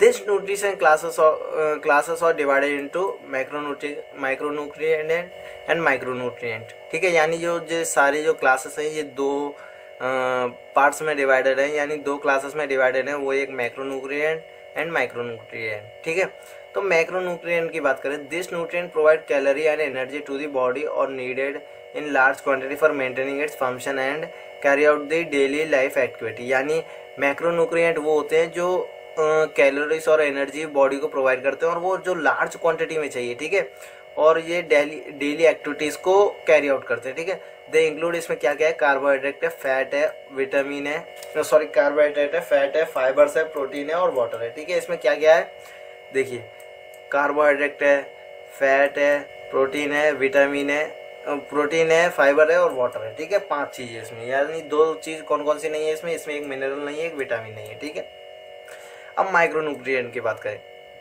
दे और the need in small quantity, यानी ये बहुत कम क्वांटिटी में ज़रूरत होती है। ठीक है, and it include minerals and vitamin, इसमें 2 चीज़ें, एक मिनरल और एक विटामिन। ठीक है, बट दे डेफिनेशन में रिजल्ट इन सेवियर और डिफरेंट थ्रेटिंग कंडीशन। ठीक है, यानी अगर इन दो किसी भी चीज़ की कमी हो, या मिनरल की या विटामिन की, तो ये क्या है, एक बहुत सेवरल कंडीशन बना देती है हेल्थ में। ठीक है, they perform many functions like enabling the body of the producing enzyme, यानी ये क्या फंक्शन परफॉर्म करते हैं बॉडी में, जो एंजाइम है उनको इनेबल करने में, हार्मोन्स को और other substance required for the normal growth and development को। ठीक है, तो the 3 major function of the essential nutrition, और यानी जो 3 मेजर फंक्शन, यानी फंक्शन क्या है न्यूट्रिशन के, वो है देखिए, पहले प्रोवाइड एनर्जी, एनर्जी कौन प्रोवाइड करता है, कार्बोहाइड्रेट, प्रोटीन और लिपिड, फैट एंड ऑयल। ठीक है, और वही promote growth and development, development और ग्रोथ में कौन हेल्प करता है, वो है protein, lipids, vitamin, minerals, water. ठीक है, अगर वहीं पे बात करें रेगुलेट बॉडी फंक्शन, यानी बॉडी फंक्शन को रेगुलेट करने में कौन किस किस की जरूरत है, प्रोटीन की है, लिपिड की है, विटामिन की है, मिनरल्स की है और वाटर्स की है। ठीक है, अब हम क्या करेंगे, एक एक जो ये बताए हैं क्लासेस जो हैं, इनके बारे में हम स्टडी करेंगे। उससे क्या है कि क्वेश्चन में इनमें से भी कोई ना कोई 3 मार्क्स में आ ही जाएगा, या तो पूछ लेगा कार्बोहाइड्रेट्स के बारे में बताइए, विटामिन के बारे में, या मिनरल्स के बारे में, या वाटर के बारे में, या प्रोटीन, फैट या फाइबर के बारे में। तो हमने क्या है कि इसी क्वेश्चन में ऐड कर दिया है, जिससे कि आपको भी समझने में आसानी होगी। ठीक है, तो पहले हम बात करें कार्बोहाइड्रेट। तो कार्बोहाइड्रेट्स और the source of energy and content carbon, hydrogen and oxygen. ठीक है, कार्बोहाइड्रेट कार्बन कंटेंट करता है, ऑक्सीजन और हाइड्रोजन। ठीक है, और वो क्या है, वो एनर्जी प्रोवाइड करता है। ठीक है, they add large amount of calories, यानी इसमें लार्ज अमाउंट ऑफ कैलोरीज होते हैं। ठीक है, the amount of calories is an individual required depend on the age, sex, size, health and intensity of physical activity, यानी एक इंडिविजुअल को कितनी अमाउंट ऑफ कैलोरी लेनी चाहिए, वो इसको उस एज पे, सेक्स पे और साइज पे और हेल्थ पे और इंटेंसिटी ऑफ फिजिकल एक्टिविटीज पे डिपेंड करता है। ठीक है, वही बात करें तो कार्बोहाइड्रेट्स और डिवाइडेड इनटू 2 पार्ट्स में, यानी कार्बोहाइड्रेट जो है ये 2 पार्ट्स में डिवाइडेड है, एक स्टार्च में और एक शुगर में। जो food like bread, potato, rice, cereals and pasta contain starch. ठीक है, और वही sugar is A not essential part of diet, it is only provide calorie and not other nutrition. ठीक है, ये खाली कैलोरी प्रोवाइड करने के लिए ली जाती है और कोई न्यूट्रिशन इसमें नहीं है। ठीक है, sugar is a excess amount can lead to tooth decay and weight में लेते हैं, टूथ डिके और वेट गेन की प्रॉब्लम होती है। ठीक है, excess calorie from the body can be removed without the losing of anti nutrition by merely। ठीक है, अमाउंट ऑफ शुगर, यानी अगर हमें कैलोरीज लूज करनी है तो हम क्या करेंगे, को शुगर को लेना कम कर देंगे, तो उससे क्या होगा कि हमारा कैलोरी बर्न हो जाएगा। ठीक है, having low calorie drink, sugar free T and coffee bye avoiding cakes and sweets. ठीक है, अब हम बात करते हैं प्रोटीन की। तो प्रोटीन और the required for body growth and repair and healing के लिए, यानी कार्बोहाइड्रेट किसके लिए, ये एनर्जी के लिए था, और वहीं प्रोटीन किसके लिए चाहिए, बॉडी ग्रोथ के लिए, रिपेयरिंग के लिए और हीलिंग के लिए। ठीक है, around 20 different proteins contain carbon, hydrogen, oxygen, nitrogen and sometimes sulphur molecule, यानी जो 20 डिफरेंट प्रोटीन्स हैं इनमें क्या क्या होता है, कार्बन होता है, हाइड्रोजन होता है, ऑक्सीजन होता है, नाइट्रोजन होता है और कुछ सल्फर मॉलिक्यूल्स भी होते हैं। ठीक है, meat and poultry, fish, egg, nut, beets and lentils are the rich of the protein. ठीक है, इन सब चीज़ों में सबसे ज़्यादा प्रोटीन होता है। ठीक है, प्रोटीन मॉलिक्यूल और made up of amino acid, यानी जो प्रोटीन मॉलिक्यूल है ये किन से बना है, एमिनो एसिड से। ठीक है, a healthy diet should contain 9 essential amino acid in sufficient amount, यानी जो एक हेल्थ डाइट है उसके पास 9 essential amino acid in sufficient amount में होना चाहिए। ठीक है, ये देखिए ये सारे इसमें हैं। ठीक है, अब हम बात करें फैट की। ठीक है, तो fat provide energy content fat soluble vitamin, यानी ये एनर्जी प्रोवाइड करता है और इसमें फैट सॉल्युबल विटामिन भी होते हैं, ठीक है। They insulate the body against cold, ये इंसुलेट करता है बॉडी को अगेंस्ट के कोल्ड में, ठीक है। एसेंशियल फैट एसिड और required by the human health, यानी कुछ फैटी एसिड ह्यूमन हेल्थ के लिए होने चाहिए, ठीक है। Human body can synthesis fat from carbohydrate, carbohydrate से फैट सिंथेसिस कर सकता है ह्यूमन की बॉडी, ठीक है, ह्यूमन की बॉडी। और fats and types of fats हैं saturated, monosaturated, polysaturated, trans fat, ठीक है। वहीं आप बात करते हैं विटामिन की। Vitamin are organic substance that maintain the normal structure and function of the cell, यानी विटामिन मेन क्या करता है, ये normal structure and function of the cell को मेंटेन करता है, ठीक है। Since they can not be synthesis by human body they should be added in the human diet, यानी ये बॉडी में सिंथेसिस नहीं होते हैं, ये क्या करते हैं ह्यूमन डाइट में इसे ऐड करते हैं फ्रॉम द एक्सटर्नल सोर्स से, ठीक है। और विटामिन मोस्टली और obtain from the plants and animals, ये सबसे ज़्यादा कहाँ से ऑब्टेन होते हैं, प्लांट्स एंड एनिमल्स से, ठीक है। विटामिन और of the following two types होते हैं, एक होते हैं फैट सॉल्युबल, एक होते हैं water soluble. This include vitamin A, D, E, K, ठीक है। Vitamin A, D, E, K they undergo intestinal observation in the presence of bile salt and interact pancreas function, ठीक है। इसमें दो चीज़ें हैं, विटामिन सी और विटामिन बी कॉम्प्लेक्स ग्रुप, ठीक है। They undergo rapid absorption from small intestine, ठीक है। अब हम बात करते हैं मिनरल्स की। Minerals are required for various body function, ये वेरियस बॉडी फंक्शन के लिए रिक्वायर्ड है।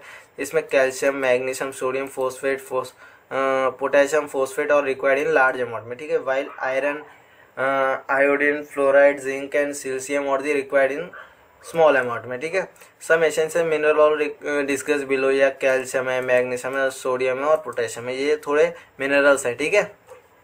अब हम बात करते हैं फाइबर्स की। Fibres help in the keeping bowel working regularly and large intestine healthily, ठीक है। और breakfast cereals, watermelon and granary bread, fruit, vegetables, whole grains, इन सब में फाइबर्स होते हैं, ठीक है। वाटर की बात करें, water forms the major compound of the body mass, ये मेजर कंपाउंड है बॉडी मास का, ठीक है। A human body can survive only a few days without water, यानी जो ह्यूमन बॉडी है वो विदाउट वाटर कुछ ही दिन सर्वाइव कर सकती है, ये तो पता ही है सब लोगों को, ठीक है। Difference of any other nutrition does not such show any profound effect. Lack of water increase blood pressure, malnutrition, heart and also result in failure of kidney, ठीक है। ये तो हो गई सेकंड क्वेश्चन में, इसमें से भी कोई ना कोई पूछ लिया जाएगा, ठीक है। अब हम बात कर रहे हैं थर्ड क्वेश्चन की। तो बैलेंस डाइट हमें एक्सप्लेन करनी है, बैलेंस डाइट है क्या ये हमें एक्सप्लेन करनी है, ठीक है। A balance diet contain different food item in such quantity and proportion that required for healthy person, यानी जो बैलेंस डाइट होती है ये क्या करते हैं, फूड आइटम उसने अमाउंट में, मतलब सच क्वांटिटी एंड प्रपोर्शन में रिक्वायर्ड होती है फॉर हेल्थी पर्सन के लिए, ठीक है। Health benefit of the balance diet, यानी बैलेंस डाइट से क्या क्या हेल्थ बेनिफिट है, ठीक है। It increase energy, improve the body function, boost the immune system and prevent weight gain, ठीक है। It prevent the risk of developing certain disease, diabetes और कैंसर और हार्ट डिसीज को ये डेवलप होने में प्रिवेंट करता है, ठीक है, रोकता है, ठीक है। It reduce symptoms and allow an individual to better manage his and her illness, ठीक है। It make an individual energetic, manage his weight and help to fight stress, ठीक है। अब हम बात करें फोर्थ क्वेश्चन की। तो फोर्थ क्वेश्चन है right explain the term fortification of food details, ठीक है। फोर्टिफिकेशन ऑफ फूड डिटेल में एक्सप्लेन करना है, ठीक है। तो फोर्टिफाइड फूड और those in which nutrient does not naturally occur in food और एडेड, यानी फोर्टिफाइड फूड वो होता है जिसमें न्यूट्रिशन नेचुरली अकर नहीं होती है, हम उसमें बाद में ऐड करते हैं, ठीक है। दिस फूड और intent for improving nutrition and enhance the health, यानी ये किस लिए होता है, ये न्यूट्रिशन को इम्प्रूव कर सकें और हेल्थ को इनहेंस कर सकें, ठीक है। फॉर एग्जांपल जैसे milk is fortified with vitamin D, यानी जो मिल्क है इसमें फोर्टिफाई किया जाता है विटामिन डी। और कैल्शियम में एडेड टू फ्रूट जूस, ठीक है, कैल्शियम ऐड किया जाता है फ्रूट जूस में, ठीक है। एग्जाम्पल्स हैं, ठीक है। Fortification is the process of adding nutrition or non nutritive bioactive compound to edible product, example food constitution and supplement में, ठीक है। टाइप्स ऑफ फोर्टिफिकेशन कौन कौन से होते हैं, एक होता है bio fortification, microbial fortification, commercial and industrial fortification जिसमें फ्लोरलाइस ऑयल आते हैं, ठीक है। होम फोर्टिफिकेशन जिसमें विटामिन डी आते हैं, ठीक है, ये आप देख सकते हैं। अब देखिए बेनिफिट, इनसे बेनिफिट क्या है, बेनिफिट ऑफ फूड फोर्टिफिकेशन। तो it is an excellent method for improving health, यानी ऑफ लार्ज पॉपुलेशन के लिए, हेल्थ के लिए बहुत बढ़िया चीज़ है जो इम्प्रूव कर सकती है इसे। Since the nutrition can be added to the staple food been consumed widely, ठीक है। It is safe method of improving nutrition among people, ये एक सेफ मेथड है जिससे न्यूट्रिशन बढ़ा सकते हैं, ठीक है, इंप्रूव कर सकते हैं, ठीक है। Add micronutrient to food does not put any health risk to the people, ठीक है। It is possible to add one or more micronutrient without adding constituent the total cost of the food product at the point of manufacturing, इसमें हम और micronutrient भी add कर सकते हैं, ठीक है। अब हम बात करें क्वेश्चन नंबर 5 की, तो 5 क्वेश्चन क्या है, explain the adulteration of food. Adulteration of food बताना है क्या है, ठीक है। Food adulteration is the practice of adulteration food containing food material by adding adulterants which or poor quantity such substance added for the food item for the economics and technical benefit। यानी adulteration का मतलब ये है कि उसमें उसी जैसी चीज़ कुछ मिला दी जाए, उससे कि जैसे पानी, दूध में पानी मिला देते हैं, ये किस लिए कर रहे हैं, ये एडल्ट्रेशन है। एडल्ट्रेंट इसमें क्या है, पानी है, जिससे क्या है कि वो दूध जैसा हो रहा है, तो इसे हम बोलेंगे एडल्ट्रेशन, ठीक है। They adulterate can be added available in all food product consuming daily में, जो एडल्ट्रेंट्स होते हैं ये हर एक चीज़ में पाए जाते हैं डेली में, इंक्लूडिंग डेली प्रोडक्ट्स में, कैरल्स, पल्स, ग्रेन्यूल्स, मीट में, वेजिटेबल्स में, फ्रूट्स में, ऑयल में, बेवरेजेस में, ठीक है। The process of contaminating food or adding adulterant to them is common practice in developing countries में, ठीक है। ये डेवलपिंग कंट्रीज में ज़्यादा किया जाता है, ठीक है। For example milk can be diluted by adding water, जो एग्जाम्पल बताया था, ठीक है। स्टार्च पाउडर भी इंक्रीज करते हैं सॉलिड कंटेंट के लिए, ठीक है। अब हम बात करें फूड प्रोडक्ट और अडल्ट्रेट ड्यू टू फॉलोइंग रीजन, किस वजह से ये एडल्ट्रेशन की जाती है, ठीक है। It is done as the part of business strategy, ये बिजनेस स्ट्रैटेजी भी होती है, क्योंकि अगर ज़्यादा वो होगा, अगर मार्केट में डिमांड ज़्यादा है तो उस टाइम क्या करते हैं कि उसको करने के लिए उसमें कुछ ना कुछ उस जैसा मिला देते हैं, ठीक है। It is done to increase the quantity of food product and sale, यानी वही बात है फूड प्रोडक्ट और सेल्स बढ़ाने के लिए, ठीक है। It is done to make maximum profit, profit के लिए भी, सबसे ज़्यादा प्रॉफिट हो और फ्यू इन्वेस्टमेंट हो इसलिए भी, ठीक है। It is done due to increasing food demand, food demand अगर इंक्रीज हो गई है तो रैपिडली ग्रोथ पॉपुलेशन में, तो उसी वजह से भी करते हैं, ठीक है। लैक ऑफ नॉलेज की वजह से, प्रॉपर फूड कंजप्शन की वजह से भी ये किया जाता है, ठीक है। अब इसे हम प्रिवेंट कैसे कर सकते हैं, तो the national health service and food research institute state दस several food products have been adulterated to increase the quantity and make it more profit, ठीक है। World health Organization celebrate global every year on 7th April as per the report WHO aim to everyone aware of the adulteration of food product and motivate them to have healthy balanced diet, ठीक है। Adulteration can be prevented as all grains, pulses and other food should be clean and stored, यानी जो सारे सब्जी चीज मतलब जो भी ग्रेन्स हैं, फूड प्रोडक्ट्स हैं, उनको क्लीन एंड स्टोर रखें, ठीक है। Fruit and vegetables should be through wash in running water before use, यानी जो फ्रूट्स और वेजिटेबल्स होते हैं इन्हें क्या करें, बिफोर वॉश करें, यूज़ करने से पहले वॉश करें रनिंग वाटर में, ठीक है। Before buying food product like milk, oil and other process the seal should be checked for the validity, ठीक है, यानी जो सील होती है वो भी चेक कर ले वैलिडिटी से, ठीक है, वैलिडिटी उसकी कब तक है, ठीक है। अब हम देंगे what are the ill effects of the junk food, यानी जंक फूड से इफेक्ट्स क्या है, ठीक है। Effect of the junk food, junk food are the food item with a very small or no nutritive value, यानी उसमें कोई nutritive value नहीं होती है या बहुत कम मात्रा में होती है, ठीक है, उससे हम बोलते हैं जंक फूड। जैसे कोल्ड ड्रिंक हो गया, बर्गर हो गया, ऑयली फूड हो गया, बेकरी प्रोडक्ट्स हो गए, कैंडीज हो गई, ठीक है। They are rich in fat, salt and calories, यानी ये सबसे ज़्यादा किस्म होते हैं फैट, सॉल्ट और कैलोरीज में, ठीक है। Nutrition intake of the body reduce with increasing consumption of junk food, यानी न्यूट्रिशन हम नहीं ले पा रहे हैं इनटेक बॉडी में, किस वजह से, क्योंकि हम कंजप्शन ऑफ जंक फूड ज़्यादा ले रहे हैं इस वजह से, ठीक है। टाइप्स ऑफ जंक फूड कौन से होते हैं, रिफाइंड फूड होते हैं, हाइड्रोजनेटेड फैट एंड ऑयल होते हैं, सॉल्ट वाले भी होते हैं, ठीक है। जैसे फ्लोर हो गया, पास्ता हो गया, ब्रेड हो गया, ये क्या है, रिफाइंड है। और बर्गर हो गया, कुकीज़, चिप्स हो गए, ये कौन से हैं, हाइड्रेटेड फैट एंड ऑयल है, ठीक है।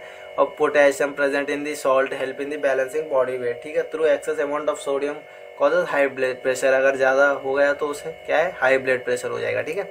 अब इफेक्ट क्या क्या है उससे वो देखें, एडवर्स इफेक्ट क्या क्या है, तो रेस्पिरेटरी प्रॉब्लम्स होती हैं उससे, अफेक्टेड नर्वस सिस्टम को भी, डल एंड लाइफलेस स्किन होती है, वीक बोन्स हो जाती हैं, हार्ट डिसीज भी होती हैं, ब्लड प्रेशर भी इंक्रीज होता है, बिहेवियर इशू भी, ओबेसिटी भी, मेमोरी लॉस भी हो जाती है, डायबिटीज़ और किडनी डिसीज, ठीक है। अगर आपको इफेक्ट ऑफ जंक फूड के बारे में पूछ ले तो आप इतना लिख सकते हो आराम से, ठीक है। अब हम बात करें right A note on pesticides along with the type and uses, यानी पेस्टिसाइड्स के बारे में लिखना है और उसके टाइप्स भी लिखने हैं और उसके यूजेस भी लिखने हैं, ठीक है। इसमें से भी क्वेश्चन आएगा ही आएगा, ठीक है। तो पेस्टिसाइड्स, तो the Food and Agriculture Organization FAO defined pesticides और the any substance or mixture of substance intend for preventing, destroy or controlling any pest, यानी कोई ऐसी चीज जिससे हम डिस्ट्रॉय या control any pest including vector or human and animal disease, यानी जिससे हम किसी भी चीज को प्रिवेंट कर सके, ठीक है, यूज करने से, ठीक है। Unwanted species of the plant animal cause harm and infecting with production, processing and storing, transporting and marketing of the food, ठीक है। तो substance that may be administrated to animal for controlling insects, ठीक है। Types of pesticide कौन कौन से होते हैं? इंसेक्ट्स होते हैं, इंटेक्सीसाइड होते हैं, हर्बिसाइड्स होते हैं, रोडियोसाइड्स होते हैं, बैक्टीरियोसाइड होते हैं, फंगिसाइड होते हैं, लार्विसाइड होते हैं, और ये सारे एग्जांपल्स हैं, ठीक है।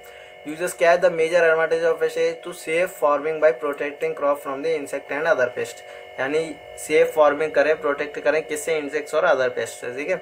Some other primary benefit of the pesticides, they control pest plant disease vector, यानी पेस्ट जो प्लांट डिसीज होते हैं उसको भी कंट्रोल किया जा सकता है, ठीक है।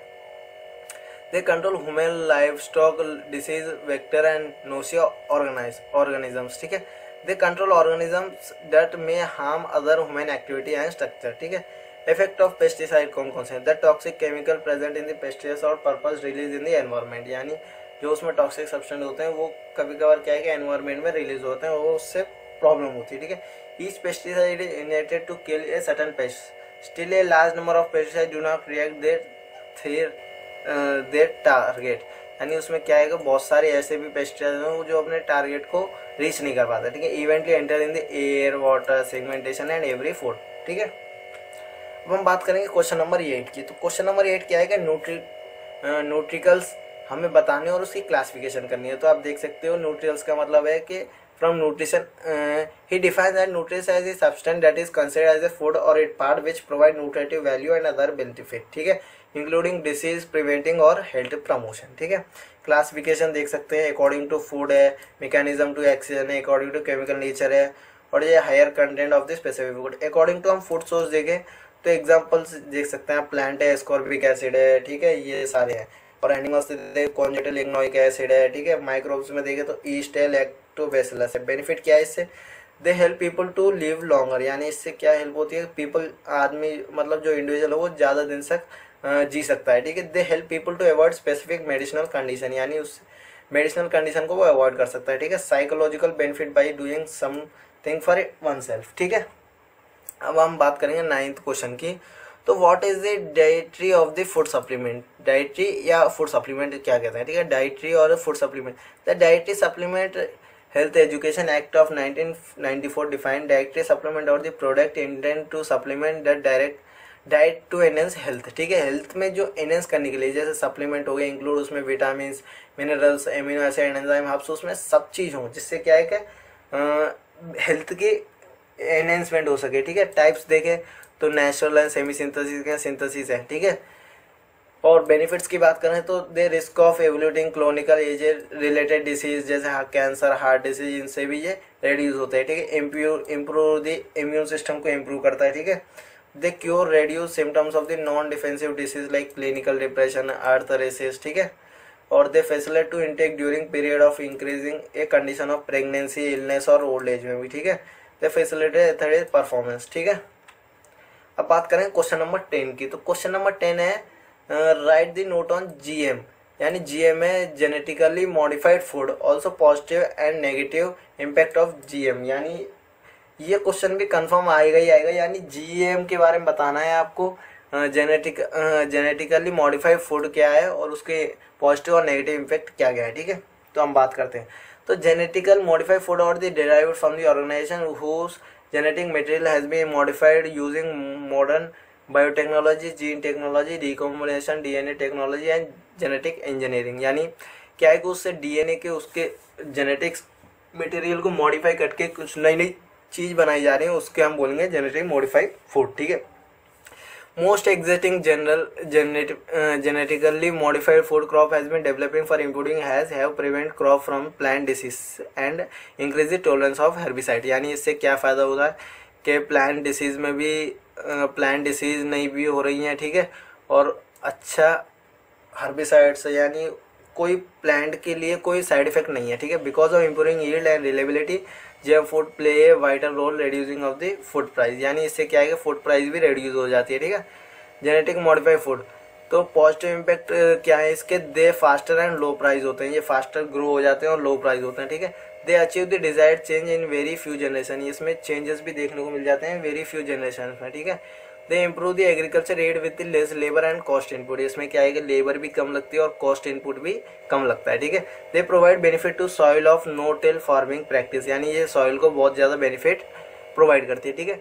They decrease the uses of pesticide and herbicides, ठीक है।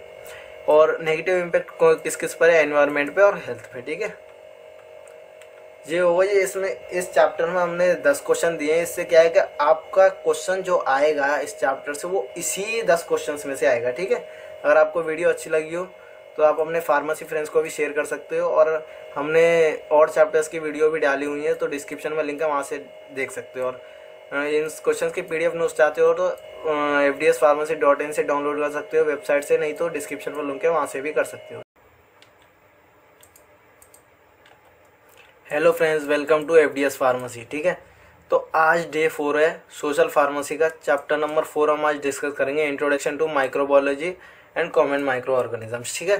तो 5 क्वेश्चन 15 डेज जो सीरीज है उसे ये कंटिन्यू कर रहे हैं हम।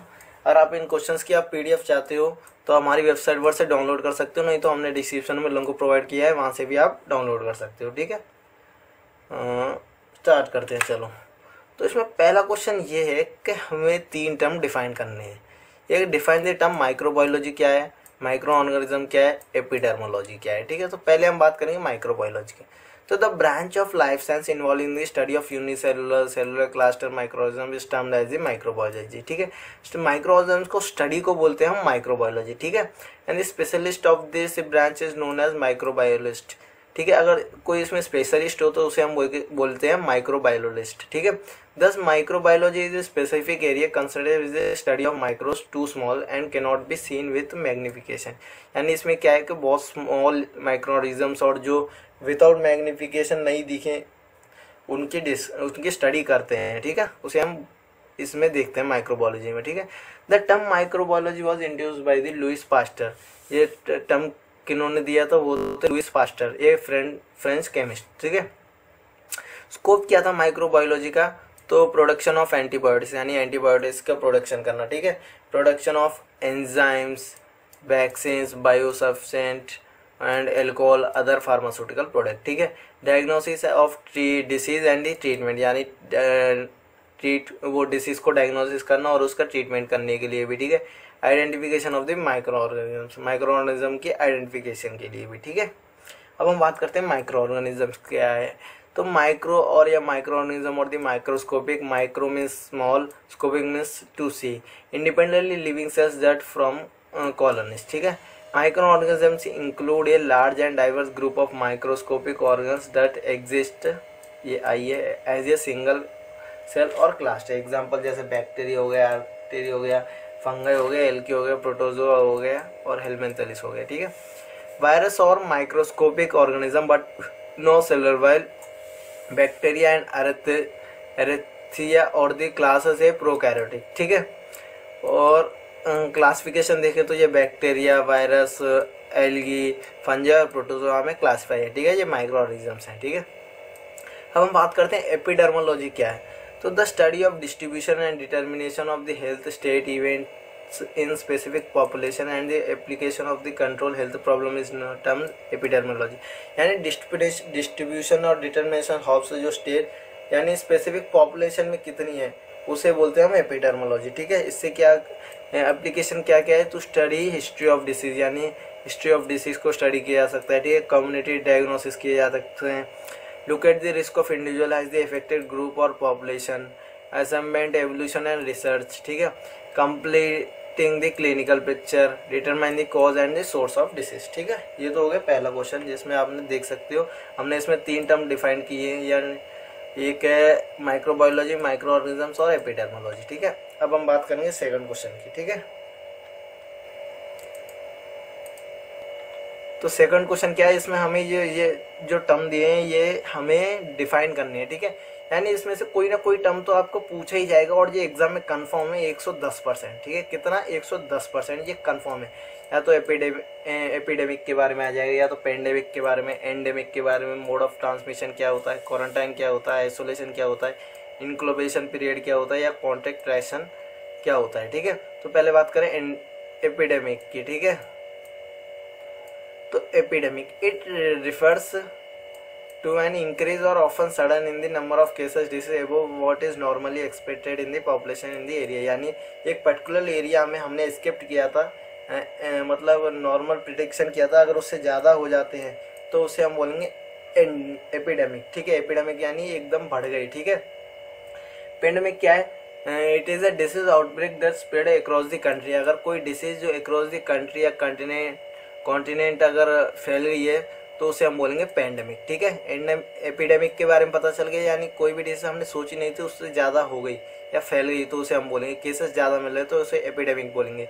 पेंडेमिक का मतलब ये ओवरऑल द कंट्री या कंटिनेंट फैल गई हो, ठीक है। एंडेमिक का मतलब है an infected is said to be endemic in a population when the infection is constantly maintain a baseline in geographical area without external interrupt, ठीक है। एंडेमिक का मतलब ये एक पर्टिकुलर पॉपुलेशन में एक कंटिन्यूसली डिसीज चल रही हो, जैसे आज 10 केस मिले, कल 10 केस मिले, तो उसे हम एंडेमिक बोलेंगे, ठीक है। Mode of transmission, mode of transmission मतलब जो डिसीज है वो कैसे ट्रांसफर हो रही है one person to another person, तो उसे हम बोलते हैं मोड ऑफ ट्रांसमिशन। देखिए, it refers to how an infection agent also called pathogens can be transferred from one person और object animal to other virus, bacteria, parasite, fungi can spread infection disease, ठीक है। अब बात करें quarantine. It refers to state a period और place of isolation where people और animal that have arrive for elsewhere और been exported to infection और conjugation disease और प्लेस। यानी ये एक ऐसी प्लेस है या पीरियड है या स्टेट है जिसमें क्या है कि पर्सन को कुछ दिन के लिए एक स्पेशल रूम में रखा जाता है, ठीक है, आइसोलेशन में रखा जाता है, ठीक है। मतलब कुछ स्पेशल रूम में रखा जाता है, उसे हम बोलते हैं क्वारंटाइन, ठीक है। अब आइसोलेशन मतलब क्या है? आइसोलेशन मतलब separated sick person with a coagulation disease, congestion disease, यानी कोई भी अगर कोई डिसीज से कोई पर्सन अलग किया गया है, यानी उसको कोई डिसीज हो रही है, वो पर्सन अलग कमरे में रखा गया, तो उसे हम बोलेंगे आइसोलेशन, ठीक है। क्यों? क्योंकि उसको एक सेपरेटिंग सिक पीपल, मतलब कॉन्जिनेशन डिसीज है, मतलब वो फैलने वाली डिसीज है, ठीक है। वो और नॉन स्टिकी, हॉस्पिटलाइज और आइसोलेटेड फॉर द पेशेंट, ठीक है। Incubation period, it is a time affected to illness onset, मतलब कब तक वो जो टाइम पीरियड है, यानी कोई भी डिसीज कब तक रहेगी शरीर में, उसे हम बोलते हैं इंक्लबेशन पीरियड। यानी कब तक सफर करेगा एक पेशेंट, उसे हम बोलेंगे इंक्लबेशन पीरियड, ठीक है। Incubation period of the directly transmitted infection disease essential to determine the time period required for monitoring and restating the movement of healthy individual, ठीक है। अब बात करें कॉन्ट्रैक्ट ट्रैकिंग की, तो कॉन्ट्रैक्ट ट्रैकिंग का मतलब ये है कि it is a process of identification, assessing or managing people who have been exported the disease to prevent onwards transmission। यानी कॉन्टैक्ट ट्रैकिंग का मतलब ये है कि अगर कोई ऐसे डिसीज है जो 1% टू अनदर पर्सन फैलती जाती है, तो हम ये फाइंड आउट करते हैं ये पर्सन और किन पर्सन से मिला था आखिरी 2 दिनों में, ठीक है, और जो वो पर्सन है वो किन 2 पर्सन से मिले हैं, ठीक है। इसके मिलने के बाद तो वो देखते हैं कि ये डिसीज मेनली कहाँ से आई थी, ठीक है। अब हम बात करें क्वेश्चन नंबर 3 की। तो क्वेश्चन नंबर 3 क्या है? Write the detail note on communicable disease, यानी डिटेल नोट पे हमें कम्युनिकेबल डिसीज पे डिटेल नोट लिखनी है, ठीक है। तो कम्युनिकेबल डिसीज कौन कौन से? तो देखिए, communicable disease are known as the infection disease भी हम बोल सकते हैं, ठीक है। They spread from one person to another, यानी ये 1 person to another person spread होती है, ठीक है। Healthy person can be catch if from an infected person, यानी हेल्थी पर्सन उसको कैच कर ले अगर कोई इन्फेक्टेड पर्सन उसके सामने आता है तो, ठीक है। A disease is said to be communicable if spread from 1 person to another, ठीक है। Communicable disease spread through air, water, food या डायरेक्ट कॉन्टेक्ट से भी ये स्प्रेड हो जाता है, ठीक है। Communicable disease are transmitted from 1 person to another or animals, ठीक है। The disease may be spread directly by another species या वाया एनवायरनमेंट, ठीक है। क्लासिफिकेशन देखें तो basic on the causative agent, जो बैक्टीरियल डिसीज है, वायरल डिसीज है, प्रोटोजोआ है, हेलमिंथेरस है, फंगल है, रिगलेट है और ये स्पेरोचेलिटल है, ठीक है, डिसीज। अब बेस्ड ऑन ट्रांसमिशन मोड, तो मतलब ये तो हम हो गए कि कॉजेटिव एजेंट कौन कौन से हैं, जैसे बैक्टीरिया कॉजेटिव एजेंट तो उससे क्या होगा, डिप्थेरिया हो गया, ट्यूबरकुलोसिस हो गया, ठीक है। अगर वहीं वायरल हो तो मम्स हो गया, प्रोटोजोआ हो गया तो मलेरिया हो गया, ठीक है, एल्बेंथोसिस हो फिलेरिया, फाइलरिसिस हो गया, ठीक है, ऐसे। वहीं अब हम बात करेंगे मोड ऑफ ट्रांसमिशन, यानी वो कैसे ट्रांसमिट होता है, तो उसमें भी दो तरीका है, कॉन्जुगेशन या नॉन कॉन्जुगेशन। मतलब in the disease the healthy person get infected by the physical contact से, तो उसे हम बोलेंगे कॉन्जुगेशन डिसीज, ठीक है। अगर वो get infected coming in the contact with infected food या कुछ और चीज़ से, तो उसे हम बोलेंगे नॉन कॉन्जेशनस डिसीज, ठीक है। अब हम बात करते हैं फोर्थ क्वेश्चन की, ठीक है। तो क्वेश्चन नंबर 4 है कि हमें क्या करना है, रेस्पिरेटरी डिसीज़ बतानी है, ठीक है, रेस्पिरेटरी इन्फेक्शंस बताने, ठीक है, और उसके और इसमें ये सारी डिसीज़ जो है ये हमें स्टडी करनी है, ठीक है। यानी चिकनगुनिया, चिकन पॉक्स हो गया, मेसल्स हो गया, रूबेली हो गया, जर्मन मेसल्स हो गए, मम्स हो गए, इन्फ्लुएंजा हो गया, एवियन फ्लू हो गया, H1N1 स्वाइन फ्लू हो गया, सारा हो गए, सेवरल एक्यूट रेस्पिरेटरी, यानी इसके बारे में हमें स्टडी करनी है और देखनी है। यानी इसमें से भी आपके 2 क्वेश्चन तो कंफर्म है इसमें से, यानी ये पर्टिकुलर ये क्वेश्चन नंबर 4 से में आपके 2 क्वेश्चन कंफर्म है, ये आप लिख के रख लेना, ठीक है। जब आप एग्जाम दे के आओ उसके बाद कमेंट जरूर करना कि ये क्वेश्चन आया था कि नहीं आया था, ठीक है। तो पहले हम रेस्पिरेटरी इन्फेक्शन के बारे में बात करेंगे। तो infection of the sinus, throats, airway और लंग्स और कैटेगराइज अंडर रेस्पिरेटरी, ठीक है। यानी अगर एयरवे में या लंग्स में कहीं भी प्रॉब्लम आती है तो उसे हम बोलेंगे रेस्पिरेटरी ट्रैक इन्फेक्शन, ठीक है। और दिस इन्फेक्शन और mostly cause by the virus and bacteria, ये सबसे ज़्यादा किससे कॉज होती है, एक वायरस और बैक्टीरिया से, ठीक है। Common cold is the most wide spread respiratory tract infection, यानी जो कॉमन कोल्ड है ये सबसे ज़्यादा स्प्रेड होने वाला रेस्पिरेटरी ट्रैक इन्फेक्शन है, ठीक है। अब हम infection of the respiratory tract और कैस्टर इंटू 2 टाइप्स में होते हैं। एक होते हैं infection of the upper respiratory system और लोअर रेस्पिरेटरी सिस्टम, यानी नोज या स्नेस या थोरैक्स पे आती है, तो एग्जांपल कोल्ड, इन्फ्लुएंजा, वूफिंग कफ, टॉन्सिल्स, तो इसे हम बोलेंगे इन्फेक्टर of the upper respiratory system, ठीक है। अगर वहीं लोअर रेस्पिरेटरी सिस्टम की बात करें तो ट्यूबरकुलोसिस हो गया, इन्फ्लुएंजा हो गया, ब्रोंकियल हो गया, निमोनिया, यानी जो एयरवे को या लंग्स को इफेक्ट करती है, ठीक है, इन्फेक्ट करती है, उसे हम बोलते हैं। तो अब हम देखेंगे पहले चिकन पॉक्स के बारे में, ठीक है। अब हम एक एक डिसीज के बारे में देखेंगे, ठीक है। Chicken pox is also known as varicella भी बोलते हैं इसे, ये वायरल इन्फेक्शन है, ठीक है, और चाइल्डहुड इन्फेक्शन है ये सबसे ज़्यादा, but after developing chikungunya chicken pox vaccine it has been become less common, ठीक है। कॉस्टिव एजेंट इसमें कौन कौन सा होता है, VZ बोल सकते हैं, नहीं तो वायरसेला जोस्टर वायरस, ठीक है। और एपिडर्मोलॉजी देख सकते हैं कि ये कैसे नोज और थोरैक्स से या स्किन लेजन से या म्यूकस मेम्ब्रेन से या ब्लड सोर्स ऑफ इन्फेक्शन से, ठीक है, ये आप देख सकते हैं। मोड ऑफ ट्रांसमिशन देख सकते हैं कि ये ड्रॉपलेट से या अलग अलग पेशेंट के कॉन्टेक्ट में आने में भी हो सकता है, ठीक है। क्लिनिकल क्या है, प्रेजेंटेशन क्या है, इसमें रनी नोज होती है, स्टिफी नोज, लाइट कफ होता है, ठीक है, फीलिंग टायर्ड या वॉमिटिंग्स। इसमें फार्मासिस्ट का रोल क्या है वो भी देख सकते हैं आप। Pharmacist instructs to the infected person to isolate for a week as soon as the rashes appear, ठीक है। ये आप देख लिए चिकन पॉक्स के बारे में, कुछ भी नहीं है, आप इसमें एक बार देख के जाइए, सेम टू सेम लिखना है आपको, ठीक है।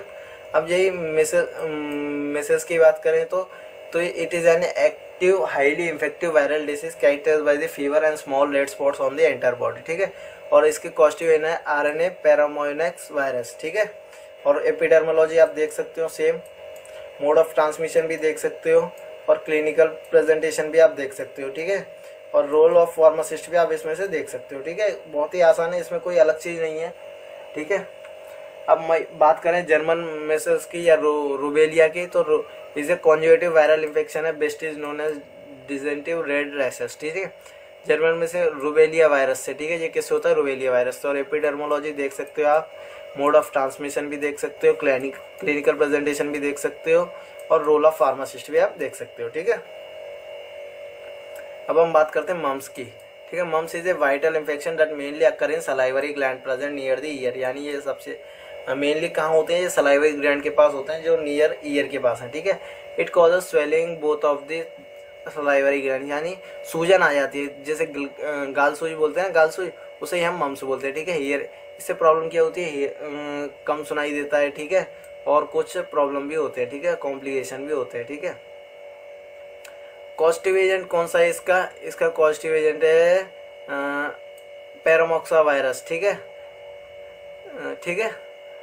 और एपिडर्मोलॉजी आप देख सकते हो, मोड ऑफ ट्रांसमिशन भी आप देख सकते हो, और क्लिनिकल प्रेजेंटेशन भी आप देख सकते हो, और रोल ऑफ फार्मासिस्ट भी आप देख सकते हो। ठीक है, अब हम बात करेंगे इन्फ्लुएंजा के बारे में। इन्फ्लुएंजा, ठीक है, तो it is an infective disease है caused by the RNA virus belong to the ऑर्थोमोपेडेनसो फैमिली। ठीक है, जनरली इसे फ्लू भी बोलते हैं हम। ठीक है, कॉस्टिव एजेंट देख सकते हो आप, इन्फ्लुएंजा ए होता है, बी होता है और सी होता है। ठीक है, एपिडर्मोलॉजी भी देख सकते हो, मोड ऑफ ट्रांसमिशन भी देख सकते हो, क्लिनिकल प्रेजेंटेशन भी देख सकते हो क्या क्या है, और रोल ऑफ फार्मासिस्ट।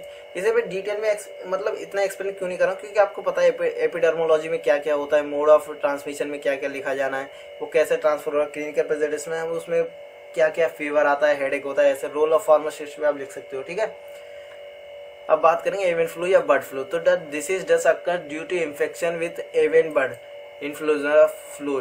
ठीक है, type A virus is termed as avian influenza. ठीक है, domestic poultry and other bird और द एनिमल स्पीशीज और गेट इन्फेक्टेड। ठीक है, कॉस्टिव एजेंट इसका कौन होता है, ब्लूफर्ड इस type of the influenza virus है। ठीक है जी, और एपिडर्मोलॉजी आप देख सकते हो, मोड ऑफ ट्रांसमिशन भी देख सकते हो, और क्लिनिकल प्रेजेंटेशन भी देख सकते हो, और रोल ऑफ फार्मासिस्ट भी आप देख सकते हो। ठीक है, अब हम बात करें H N swine flu, H1 या N1 स्वाइन फ्लू बोलते हैं। ठीक है, इसे swine flu viral infection which infected by the pig, यानी ये किन से इन्फेक्टेड होती है, ये पिग से इन्फेक्टेड होती है। ठीक है, it is quite rare in people, ये पीपल में बहुत कम है। ठीक है, बट नॉज वैनिश इन 2009। ठीक है, since swine flu called H1 has the infected many people world wide. ठीक है, कॉस्टिव एजेंट इसका क्या है, इन्फ्लुएंजा है, ये सेम ऑर्थो वेरेडो फैमिली का। ठीक है, एपिडर्मोलॉजी आप देख सकते हो, मोड ऑफ ट्रांसमिशन भी देख सकते हो, और क्लिनिकल प्रेजेंटेशन भी देख सकते हो, और रोल ऑफ फार्मासिस्ट भी आप देख सकते हो। ठीक है,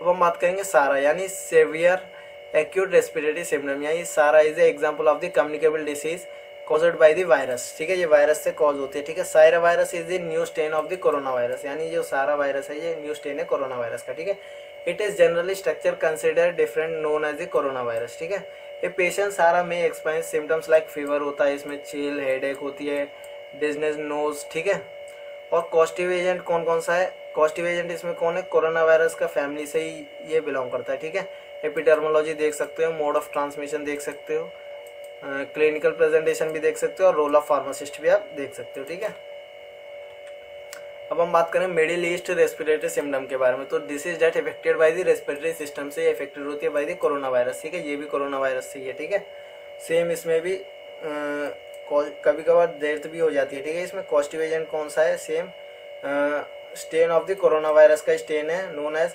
MERS-CoV। ठीक है, मर्स-कोवी। ठीक है, मर्स-कोवी है। ठीक है, एपिडर्मोलॉजी आप देख सकते हो, मोड ऑफ ट्रांसमिशन भी देख सकते हो, और क्लिनिकल प्रेजेंटेशन, और रोल ऑफ फार्मासिस्ट। ठीक है, अब बात करते हैं कोविड-19 की। तो कोविड-19 के तो बारे में आपको सबको पता ही है। ठीक है, caused by the novel corona virus. ठीक है, called severe acute respiratory symptom corona virus 2 बोल सकते हैं। ठीक है, इसे सारा CO2। ठीक है, कॉस्टिव एजेंट पता ही है, कोविड-19 है। ठीक है, ये आप देख सकते हो कंप्लीट डिटेल इसमें, एपिडर्मोलॉजी भी है, और मोड ऑफ ट्रांसमिशन भी है, और क्लिनिकल प्रेजेंटेशन भी है, और रोल ऑफ फार्मासिस्ट भी है। ठीक है, तो हम बात करेंगे डिप्थीरिया के बारे में। तो diphtheria is upper respiratory tract disease है। ठीक है, ये इन्फेक्शन है। ठीक है, characterized by the sore throat, lower grade fever and adherent membrane of the tonsils, pharynx and और नोज। ठीक है, तो आप ये देख सकते हो, कॉस्टिव एजेंट भी देख सकते हो, और एपिडर्मोलॉजी भी, मोड ऑफ ट्रांसमिशन, और क्लिनिकल प्रेजेंटेशन, और रोल ऑफ फार्मासिस्ट। ठीक है, अब वूफिंग कफ या पेट्राइटिस। ठीक है, पेडियोस। ठीक है, whooping cough is a highly effective bacterial disease है। ठीक है, अनकंट्रोल एंड वायलेंट कफ होती है, इसमें मेनली अफेक्टेड चाइल्ड में। ठीक है, सबसे ज़्यादा चाइल्ड में इफेक्ट होती है। ठीक है, कॉस्टिव एजेंट देख सकते हो, पेरिफेरल बैसिलियर या बोरिडेलिया पेस्टरेसिस। ठीक है, पेरिथेसिस। एपिडर्मोलॉजी भी देख सकते हो आप, और मोड ऑफ ट्रांसमिशन भी देख सकते हो, क्लिनिकल प्रेजेंटेशन भी देख सकते हो, और रोल ऑफ फार्मासिस्ट भी देख सकते हो। ठीक है, अब हम बात करेंगे एक्यूट रेस्पिरेटरी इन्फेक्शन, ARI। ठीक है, तो ये may cause inflammation is part of respiratory tract में। ठीक है, start from the nose to alveoli, it is result in wider range of the sign and symptom. ठीक है, classified into acute upper respiratory and acute lower respiratory infection. ठीक है, cause देख सकते हो आप, और एपिडर्मोलॉजी भी देख सकते हो, मोड ऑफ ट्रांसमिशन भी देख सकते हो, clinical presentation, and role of pharmacist. ठीक है, अब हम बात करेंगे tuberculosis. Tuberculosis is a highly infective disease characterized by the inflammation in the lungs and other body parts। ठीक है, has the bacteria can attach to the lungs and sometimes other body parts। ठीक है, body parts के other में भी ये bacteria जो attach हो जाते हैं और कभी कभार लंग से भी। ठीक है, the disease gets transmitted with the healthy individual inhale secretion cough, या मतलब जो हेल्थी इंडिविजुअल होता है अगर वो स्नीज या कफ या बात करता है, जो भी इंडिविजुअल ट्यूबरकुलोसिस से यानी पहले से ही है उससे, तो उसको भी हो जाएगा। ठीक है, कॉस्टिव एजेंट देख सकते हो माइक्रोबैक्टीरियम ट्यूबरकुलोसिस। ठीक है, एपिडर्मोलॉजी भी देख सकते हो, मोड ऑफ ट्रांसमिशन भी देख सकते हो, क्लिनिकल प्रेजेंटेशन और रोल ऑफ फार्मासिस्ट। ठीक है, अब देखेंगे एलोबा वायरस। तो एलोबा is a rare but deadly viral infection है। ठीक है, it is commonly symptom fever आता है, बॉडी एक होती है, डायरिया और ब्लीडिंग भी। ठीक है, एलोबा virus damage the immune system and organs. ये क्या करता है, इम्यून सिस्टम और ऑर्गन्स को डैमेज करता है। ठीक है, कॉस्टिव एजेंट देख सकते हो एलोबा वायरस ईडीवी और एलोबा वायरस जेरा एलोबा वायरस स्पीसीज। ठीक है, सुदाना एलोबा वायरस। ठीक है, ये है। और एपिडर्मोलॉजी भी देख सकते हो, मोड ऑफ ट्रांसमिशन भी देख सकते हो और क्लिनिकल प्रेजेंटेशन भी देख सकते हो। ठीक है, अब देखेंगे मैंगनीकोलाल मैग्नेथलिसिस। ठीक है, इसमें आप देख सकते हो ये बैक्टीरियल फ्रॉम द मैग्नेटिस है।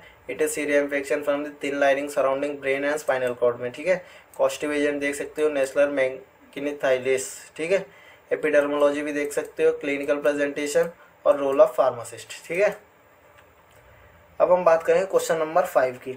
ठीक, क्वेश्चन नंबर 5, तो write A note on intestinal infection, यानी इंटेस्टाइनल इन्फेक्शन है उसके बारे में लिखना है। और ये जो पोलीमाइथेलिसिस है, वायरल हेपेटाइटिस, क्लोरा और एक्यूट डायरिया डिसीज या टाइफॉइड, एम्बियोसिस, हुकवर्म इन्फेक्शन, इनके बारे में भी।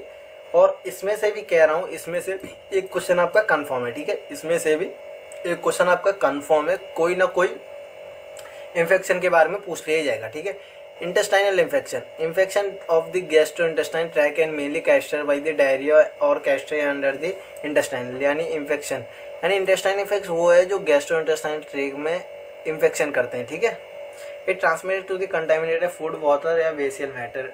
ठीक है, ये किससे ट्रांसमिट होते हैं, ये फूड से या वाटर से या फेशियल मैटर से। ठीक है, diarrhoea, abdominal pain, cramp, nausea, vomiting और the most common symptoms of the intestinal infection. ठीक है, this infection of the caused by the virus, bacteria, parasites. ठीक है, और ऑर्थोडेर ऑर्गेनिजम्स की वजह से। एग्जाम्पल कौन कौन से हैं, बैक्टीरियल इन्फेक्शन हैं। ठीक है, और क्लोरल और टाइफॉइड। ठीक है, वायरल इन्फेक्शन हैं। ठीक है, जैसे रेट्रो इन्फेक्शन हो गया, नोरो वायरस हो गया। ठीक है, अब हम एक एक के बारे में अच्छी तरह देखेंगे। ठीक है, पोलियोमाइथेलिसिस, तो पोलियोमाइथेलिसिस इसे पोलियो भी बोलते हैं। ठीक है, और आप ये देख ही सकते हो। और कॉस्टिव एजेंट इसका कौन है, पोलियो वायरस का। इसमें टाइप 1 होता है, टाइप 2, टाइप 3 भी होता है। ठीक है, एपिडर्मोलॉजी देख सकते हो आप, मोड ऑफ ट्रांसमिशन भी देख सकते हो, क्लिनिकल प्रेजेंटेशन भी देख सकते हो और रोल ऑफ फार्मासिस्ट भी देख सकते हो इसमें। ठीक है, और सेम इसमें भी है वायरल हेपेटाइटिस में, पूरा यहाँ से यहाँ तक दिया हुआ है, आप आराम से देख सकते हो। स्क्रीनशॉट लेने की कोई ज़रूरत नहीं है, डिस्क्रिप्शन में लिंक प्रोवाइड करी गई है, वहाँ से आप PDF डाउनलोड कर सकते हो। ठीक है, और ये क्लोरा के बारे में। ठीक है, ठीक है, अब ये एक्यूट डायरियल डिसीज के बारे में। ठीक है, टाइफॉइड के बारे में है ये। आप एक बार इन खाली क्वेश्चंस को देख के चले जाओ। मैं तो ये कह रहा हूँ आप एक बार ये देख लो कि इसमें कॉस्टिव एजेंट कौन सा है और क्या है।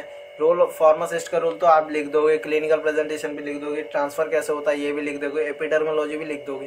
खाली बस ये याद रखोगे कॉस्टिव एजेंट कौन सा है। ठीक है, एम्बियोसिस इसके बारे में देख लीजिए। ठीक है, हुकवर्म इन्फेक्शन के बारे में देख लीजिए, यहाँ से यहाँ तक है। मैं ये इन्फेक्शन के बारे में डिटेल में इसलिए नहीं बता रहा हूँ क्योंकि मैंने पूरा सारा को पॉइंट वाइज लिख दिया है, आप इजीली समझ जाओगे, मुझे कुछ बताने की भी ज़रूरत भी नहीं पड़ेगी। ठीक है, अब हम बात करेंगे एक्सप्लेन द फूड पॉइजनिंग क्या है। ठीक है, फूड पॉइजनिंग और also known as food borne disease, यानी जो फूड से डिसीज आते हैं उसे हम बोलते हैं फूड पॉइजनिंग। ठीक है, due to contamination of the food consumption की वजह से। ठीक है, food infection it caused by the consumption food contaminated with the bacteria other microbes, यानी हम कोई भी फूड ये बैक्टीरिया अदर माइक्रोब्स के साथ खा लेते हैं तो उससे हमें फूड इन्फेक्शन होते हैं। जैसे कॉस्टिव एजेंट आप देख सकते हो, वायरस हो सकता है, बैक्टीरिया हो सकता है, पैरासाइट हो सकता है, टॉक्सिक एजेंट भी हो सकता है। एपिडर्मोलॉजी भी देख सकते हो आप। मोड ऑफ ट्रांसमिशन भी देख सकते हो, फूड के द्वारा ही जाएगा, क्लिनिकल प्रेजेंटेशन और रोल ऑफ फार्मासिस्ट। ठीक है, अब हम बात करेंगे क्वेश्चन नंबर 7 की। Right A note on arthropod borne disease. ठीक है, आर्थ्रोपोड बॉर्न डिसीज के बारे में, और इनके ये भी लिखना है डेंगू के बारे में, मलेरिया के बारे में, फिलेरियासिस के बारे में और चिकनगुनिया के बारे में। तो आर्थ्रोपोड बॉर्न डिसीज देखिए, आर्थ्रोपोड बॉर्न इन्फेक्शन और caused by the bacteria, virus और protozoa parasite and transmitted by the insects. ठीक है, एंड आर्किटेड, यानी ये कहाँ किससे होती है, ये बैक्टीरिया, वायरस और प्रोटोजोआ पैरासाइट की वजह से होती है। लेकिन ये ट्रांसमिटेड कौन करता है, ये मस्कीटो, सैंड फ्लाइज, ठीक है, इंसेक्ट के द्वारा ट्रांसफर होती है। ठीक है, इसमें हमने डेंगू के बारे में लिखा है, आप देख सकते हो इजीली। ठीक है, इसमें मलेरिया के बारे में लिख रहा है पूरा डिटेल में,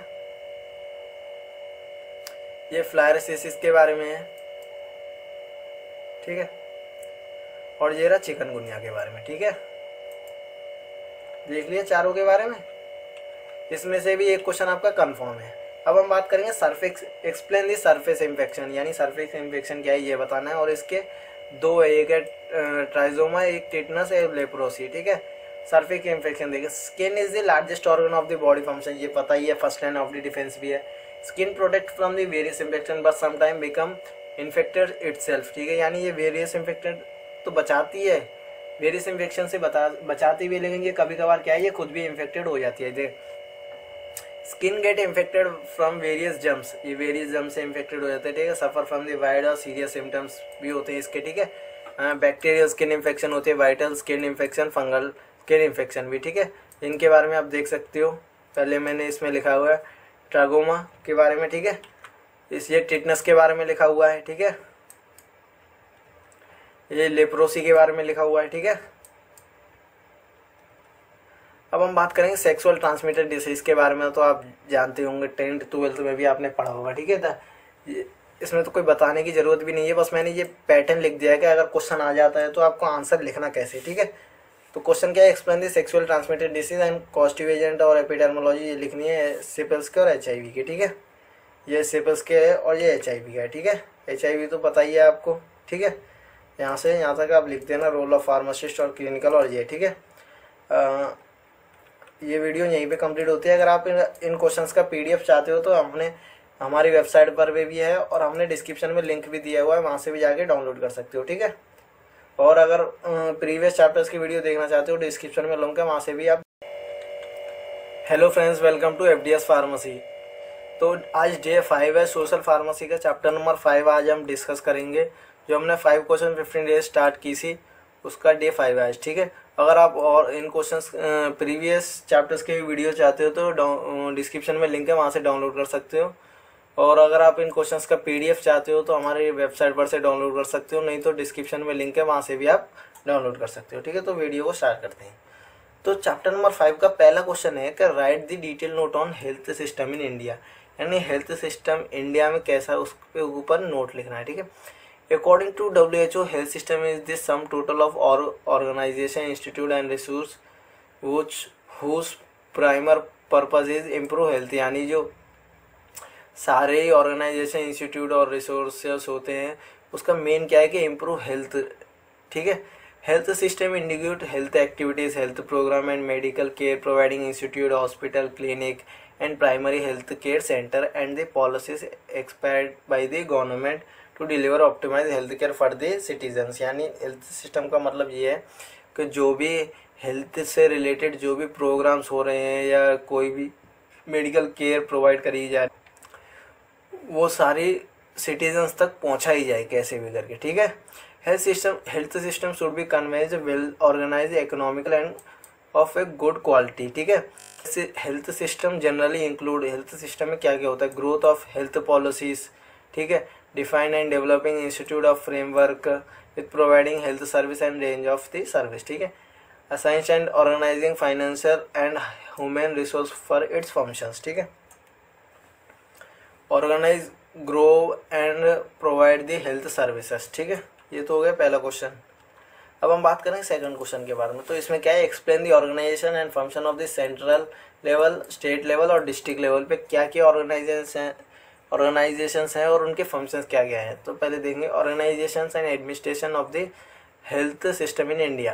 तो देखिए, The system of formulate and regulating movement agencies whose goal is promote the physical, mental and social well-being of the people of the country is known as health administration. ठीक है. India comprises of the 28 states, 8 union territories. ठीक है. In the Constitution of India, it is mandated that the state are mainly independent in matter related to prevention, health care and of the people. ठीक है. Every state has well established separate health center delivery system. हर एक state के पास अलग अलग health delivery system है. ठीक है. Independent of the central government. ठीक है. There are 3 level of health system के 3 लेवल्स है इंडिया में. एक central level, district level, state level और डिस्ट्रिक्ट लेवल. ठीक है. पहले सेंट्रल लेवल की बात करें तो central level consist of mainly 3 organisations इसमें होती हैं. Union minister of health and family welfare, directorate general of the health service या और central union of the health service. तो पहले हम बात करेंगे union minister of the health and family welfare. The union minister of the health and family welfare is regulated by the cabinet minister and the minister of the state and deputy health minister. ठीक है. They are policies appointed to the serve dual role political as well as the administrative duty for the health care. Organisation इसमें कौन कौन से department of health है, department of family welfare है, department of Indian system of the medicine है, department of health research है. ठीक है. फंक्शन क्या है, यूनियन लिस्ट और स्लेयर लिस्ट या कॉन्करेंट लिस्ट को फॉलो करना. ठीक है. अब बात करें स्टेट लेवल की तो in history the first achievement in the state level administration was 1919 में. यानी सबसे पहले कब हुआ था, 1990 में. ठीक है. When the state terrorist attach attractive authority independent. ठीक है. अंडर द मोंटेज क्लेमफोर्ड रेमोस. ठीक है. The unlimited authority which is level for the health service within the jurisdiction in the state. ठीक है. फंक्शंस आप देख सकते हो to create, review and modified the outline of the broad policies. ठीक है. To conduct policy program etcetera. ठीक है. To ensure coordination with the government of the India and other state government. To regulate the function of administration machinery and smooth and effective way. अब district level पे भी आप देख सकते हो. ठीक है. District level is most essential level in the administrative unit which defines the geographical boundaries and populations and is important for the implementation of the medical health services. There are 6 main types of administrative area which within each district, namely subdivision, tehsil और community development या municipality, corporation, village and panchayat. ठीक है. functions क्या है, it provide independent segmentation of national health services. It provide middle level management organization. ठीक है. district work as the principal unit of the management in India and under a collector. ठीक है. अब बात करें पंचायत राज सिस्टम. यानी पंचायत राज सिस्टम क्या है, ये क्वेश्चन तो पिछले 2 साल से भी आ रहा है तो अब भी आ सकता है. ठीक है. पंचायत राज सिस्टम के बारे में सब कुछ है. ये ग्राम सभा, ग्राम पंचायत और नया पंचायत के बारे में. ठीक है. आप इसमें देख सकते हो. इसे मैं डिटेल में क्यों नहीं बता रहा हूँ, मतलब इसे मैं एक्सप्लेन क्यों नहीं कर रहा हूँ कि इसमें एक्सप्लेन करने के लायक कोई है ही नहीं. जो आपने जहाँ से भी आप विलेज में रहते होगे या आपके जो दादाजी हैं या जो मतलब होते हैं रिश्तेदार जो विलेज में रहते हैं, उनसे आप इजीली जानकारी ले सकते हो. तो उस जानकारी में ज़्यादा इंटरेस्ट आएगा और वैसे आपको होगी बहुत सारी भी. ठीक है. पंचायत राज सिस्टम में अब हम बात करें write the different note on different programmes. यानी जो नेशनल प्रोग्राम्स होते हैं उनके अलग अलग बारे में लिखना है. ठीक है. National health programme, control eradication of the communicable disease, upgrading of the environmental cleanness, raising the standard of nutrition, population control and enhancing rural health and function for which national health program has been established by the central government. ठीक है. various international organization जो as well as foreign organization have provided technical and material and application of this healthy policies. ठीक है. Role of pharmacist देख सकते हो national health policies में. ठीक है. अब कौन कौन सी नेशनल हेल्थ पॉलिसी है तो आप इसमें देख सकते हो. नेशनल एक्यूरेट रेस्पिरेटरी इन्फेक्शंस है. ठीक है. कंट्रोल प्रोग्राम है. नेशनल मलेरियल है. ठीक है. नेशनल फ्लेरेसिस है. ठीक है. नेशनल एड्स है. आयोडीन डिफिशिएंसी है. और मेन सबसे ज़्यादा ये है कि मिड डे मील प्रोग्राम. यानी ये क्वेश्चन में पूछा ही जाएगा, 3 नंबर के लिए पूछा जा सकता है कि mid day health fuel lunch to the government and government aided schools के लिए on 28th instruction was passed by the supreme court of the India test to implement the middle day meal. ठीक है. Scheme by the providing every child in every government and primary school with the prepared mid meal. ठीक है, objectives क्या क्या थे? To increase school admission attendance and to improve socialisation. ठीक है, address issue is the malnutrition among the child, the facilitate social employ of the women empowerment. ठीक है, to provide nutritional support to the children of the primary and डॉटेड affected area during the summer vacations. ठीक है, तो ये 4 question है और ये 4 क्वेश्चन में से आपका इस चैप्टर में से आएगा और इससे बाहर कुछ नहीं आएगा। ठीक है, अगर आप इन क्वेश्चंस की पीडीएफ चाहते हो तो डिस्क्रिप्शन में लिंक है और वेबसाइट भी दी हुई है हमने, यहाँ से आप डाउनलोड कर सकते हो। ठीक है, प्रीवियस चैप्टर्स की वीडियो की लिंक भी हमने डिस्क्रिप्शन में दी हुई है। ठीक है, hello friends, welcome to FDS pharmacy.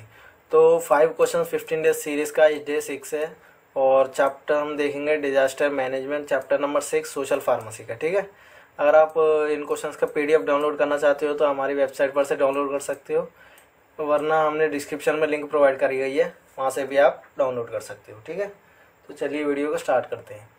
तो पहला क्वेश्चन है, write the detail note on disaster management. Disaster management पे पहले डिटेल नोट लिखनी है। ठीक है, तो देखिए, the term disaster come from the French word से आया है disaster, which means combination of 2 words, like dis means bad.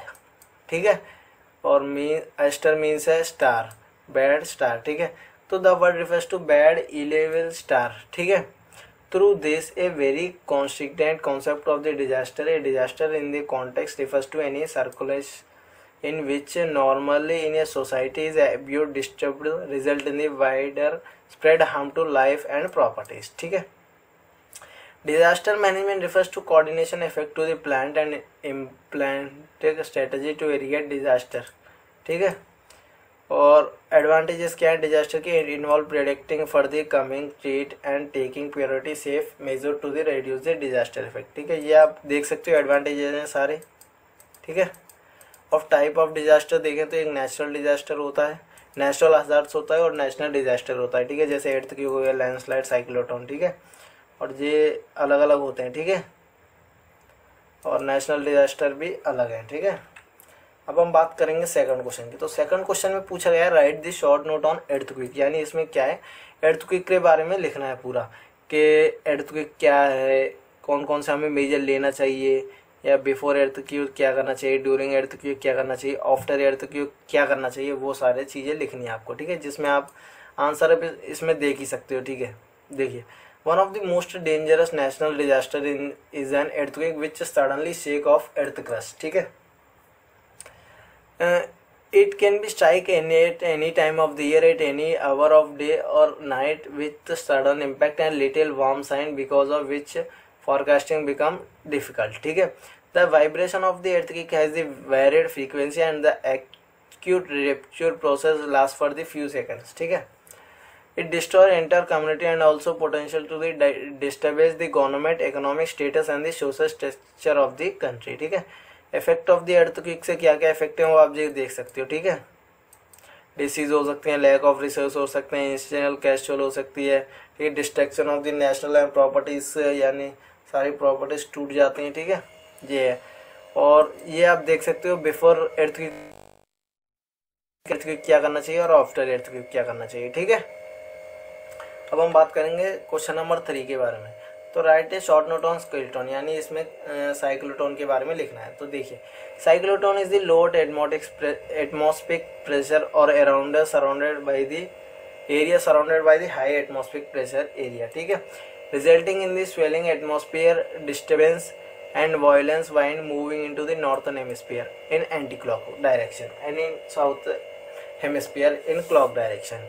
ठीक है, इफेक्ट देखें तो स्ट्रॉन्ग वाइंड एंड रेनफॉल और फ्लोट्स होते हैं। ठीक है, रेड में देखें तो बिफोर साइक्लोटॉन क्या करना चाहिए, ड्यूरिंग साइक्लोटॉन या आफ्टर साइक्लोटॉन, आप इसमें देख सकते हो पॉइंट लिखे हुए हैं। ठीक है, अब बात करें क्वेश्चन नंबर 4 की। तो right the note on management of floods and management of landslide, यानी फ्लड्स के बारे में और लैंडस्लाइड के बारे में हमें लिखना है। ठीक है, तो फ्लड्स के बारे में ये लिख ही रहा है, देखिए इतना।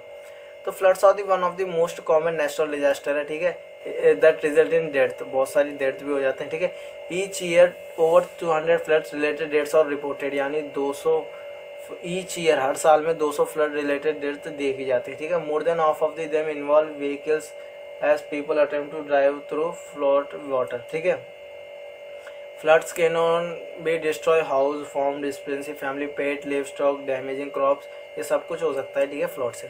अब बात करें management of landslide. Landslide refers to the mass of movement rocks या रबर या एर्थ डाउन, यानी सडनली लैंडस्लाइड, पता ही है ना, धरती सड़ जाती है, उसे बोलते हैं, ठीक है, वो ही है, ठीक है। There frequently occur in associated with the earthquake, floods, volcano erupted, ठीक है। हमें मेजर्स क्या क्या लेना चाहिए बिफोर लैंडस्लाइड, ड्यूरिंग लैंडस्लाइड और आफ्टर लैंडस्लाइड, वो इसमें लिखा हुआ है, ठीक है। अब हम बात करें फिफ्थ क्वेश्चन की, तो फिफ्थ क्वेश्चन ये आपका कंफर्म क्वेश्चन है, ये समझिए, ये क्वेश्चन तो आपका कंफर्म क्वेश्चन है। इसमें क्या है, व्हाट है role of pharmacist in disaster management में, रोल क्या है फार्मासिस्ट का, वो क्वेश्चन आएगा ही आएगा, ठीक है। जैसे role of pharmacist in emergency response team जल्दी भेजे, ठीक है। Pharmacist play a critical role in the health care system as the dependable and approachable health care, ठीक है, provide they are one hand to assist the treatment of incoming patient and to ensure that other patient is the contaminated zone continue to the receiver care, ठीक है। skilled manpower, drug knowledge, community liaison, access to chemical and laboratory counseling and support, ठीक है। Role of responsibility of national pharmacy emergency response team का क्या क्या है कि function and responsibility, provide medical और मेडिकल सपोर्ट विदाउट इंटरप्टेड, ठीक है। ये किसका काम है, ये national pharmacy emergency response team का काम है, ठीक है, ये ठीक है।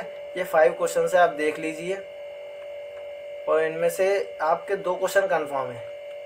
एक तो ये क्वेश्चन कंफर्म है, ये 110% क्वेश्चन ये कंफर्म है, ठीक है। आप मुझसे लिखवा के रख लीजिए, और आप एग्जाम के बाद जरूर कमेंट करना कि आपका पेपर गया कैसा, आपका एग्जाम गया कैसा है, ठीक है। और अभी भी कह रहा हूँ, अगर इनका पीडीएफ डाउनलोड करना हो तो हमारी वेबसाइट पर से कर सकते हैं, नहीं तो पीडीएफ डिस्क्रिप्शन में लिंक है, वहाँ से भी कर सकते हैं, ठीक है। Hello friends, welcome to FDS pharmacy. तो जो 5 क्वेश्चन 15 डेज सीरीज का डे 7 है, यानी लास्ट डे है, सोशल फार्मेसी सब्जेक्ट है, और चैप्टर है 7 फार्माको इकोनॉमिक्स, ठीक है, फार्माको इकोनॉमिक्स, ठीक है। ये लास्ट चैप्टर है, और जो अब तक आपके 6 चैप्टर की वीडियोस अपलोड कर दी गई हैं, और ये 7th चैप्टर है, ठीक है। और आप अगर इन क्वेश्चंस का पीडीएफ चाहते हो तो वेबसाइट पर से डाउनलोड कर सकते हो, ठीक है, नहीं तो डिस्क्रिप्शन में लिंक है, वहाँ से भी डाउनलोड कर सकते हो, ठीक है। तो पहला क्वेश्चन है, explain the term pharma economics. तो फार्मा इकोनॉमिक्स का मतलब है, pharma economics is the branch of economics that uses cost benefit, cost effectiveness, cost minimisation, cost illness and cost utilization analyzing for the comparing pharmaceutical product and treatment strategies में, यानी पूरा मतलब जो cost related है, यानी जो pharmacological product में और स्ट्रेटजीज में, ट्रेनिंग स्ट्रेटजीज में जितना भी होता है, वो सब कौन संभालता है, वो फार्मा इकोनॉमिक्स संभालती है, ठीक है, उसे हम बोलते हैं। तो pharma economics is a part of health economic, focus on the economic estimate of the drug, health research result and patient report outcomes, ठीक है। ऑब्जेक्टिव्स क्या है, the outcome and the outcome of the issue and the theory that lies at the heart of the pharma economics, ठीक है। To show it application to make decision about drug therapy, ठीक है। To show it application in decreasing financial burner on the consumers, ठीक है। Managing of the health care system as pharma economics, aim to use limited resources, ठीक है। ये तो हो गया पहला क्वेश्चन, इतना आंसर लिख दोगे आपको पूरे नंबर मिल जाएंगे, ठीक है। अब सेकंड है, एलिबुलेट evolution and method of pharma economics. तो evolution method of the pharma economics का मतलब है the management of the limit health care resource and the medicinal practices offered by the health care economics evolution, ठीक है।